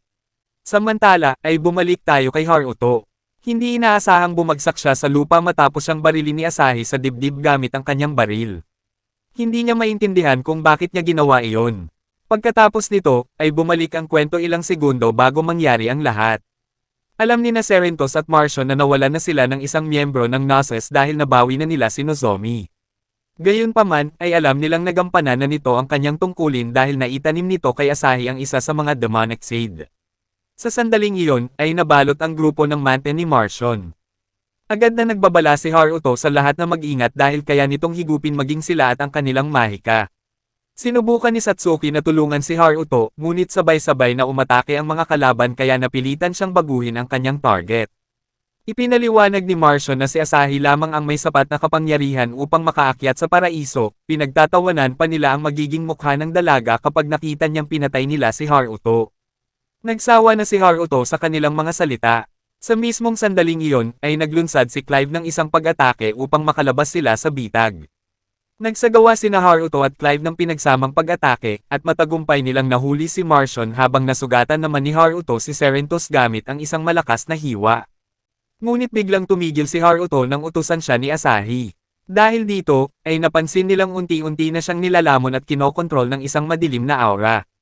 Sinubukan ni Haruto na pabolaikin siya sa katinoan, ngunit sa isip ni Asahi ay nakakita siya ng isang alternatibong mundo kung saan siya mismo ay inaatake ni Haruto. Dahil dito, ay inilabas niya ang kanyang baril at binaril si Haruto sa dibdib.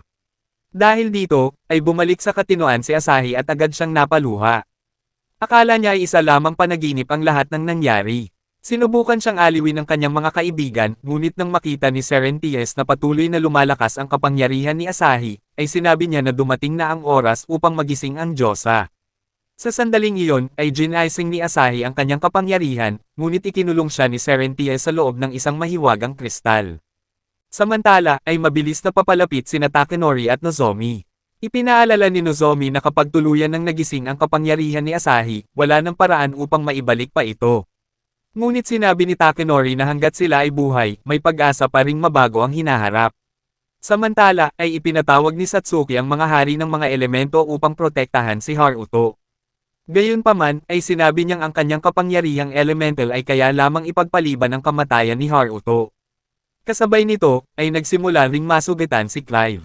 Ngunit sa tamang oras ay dumating si Alicia at winasak ang ilan sa mga sandatang ipinatawag ni Serenties.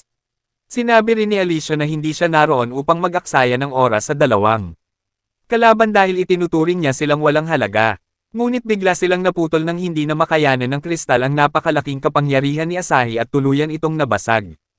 Kasunod nito, ay nagising si Haruto sa isang ganap na madilim na dimensyon. Wala siyang maintindihan sa nangyayari dahil wala siyang makita ni isa man sa kanyang mga kasama. Naglakad siya ng kaunti at nakita si Asahi sa malayo. Pagkakita sa kanya, ay nakiusap si Asahi na lumayo siya dahil alam niyang mapanganib siya. Ngunit sa halip, ay marahang hinawakan ni Haruto ang kanyang mukha upang ipakita ang kanyang pagmamahal at pag-aalala. Sa sandaling iyon, ay ipinakita ang isang alaala mula sa araw na nasa tore sila. Ang eksenang nakita ni Asahi noon, kung saan tila inaatake siya ni Haruto, ay hindi pala ganoon ang nangyari. Sa katunayan, ay inililigtas siya ni Haruto dahil may halimaw sa kanyang likuran.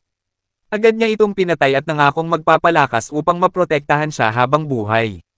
Pagbalik sa kasalukuyan, ay nagising si Haruto at isang napakalakas na aura ang nagsimulang lumabas mula sa kanyang katawan. Habang nangyayari iyon, ay naalala niya ang pangakong binitiwan niya kay Asahi. Agad siyang lumapit sa dalaga, na bahagyang bumuti na ang kalagayan. Nang makita ito ni Serentius at Marcion, ay labis silang nabahala dahil hindi nila inaasahang makakabawi agad ang dalawa. Nais nang tumakas ni Serentius, ngunit sinabi ng babae na kung babalik sila nang wala si Asahi, ay mabigat ang magiging parusa sa kanila.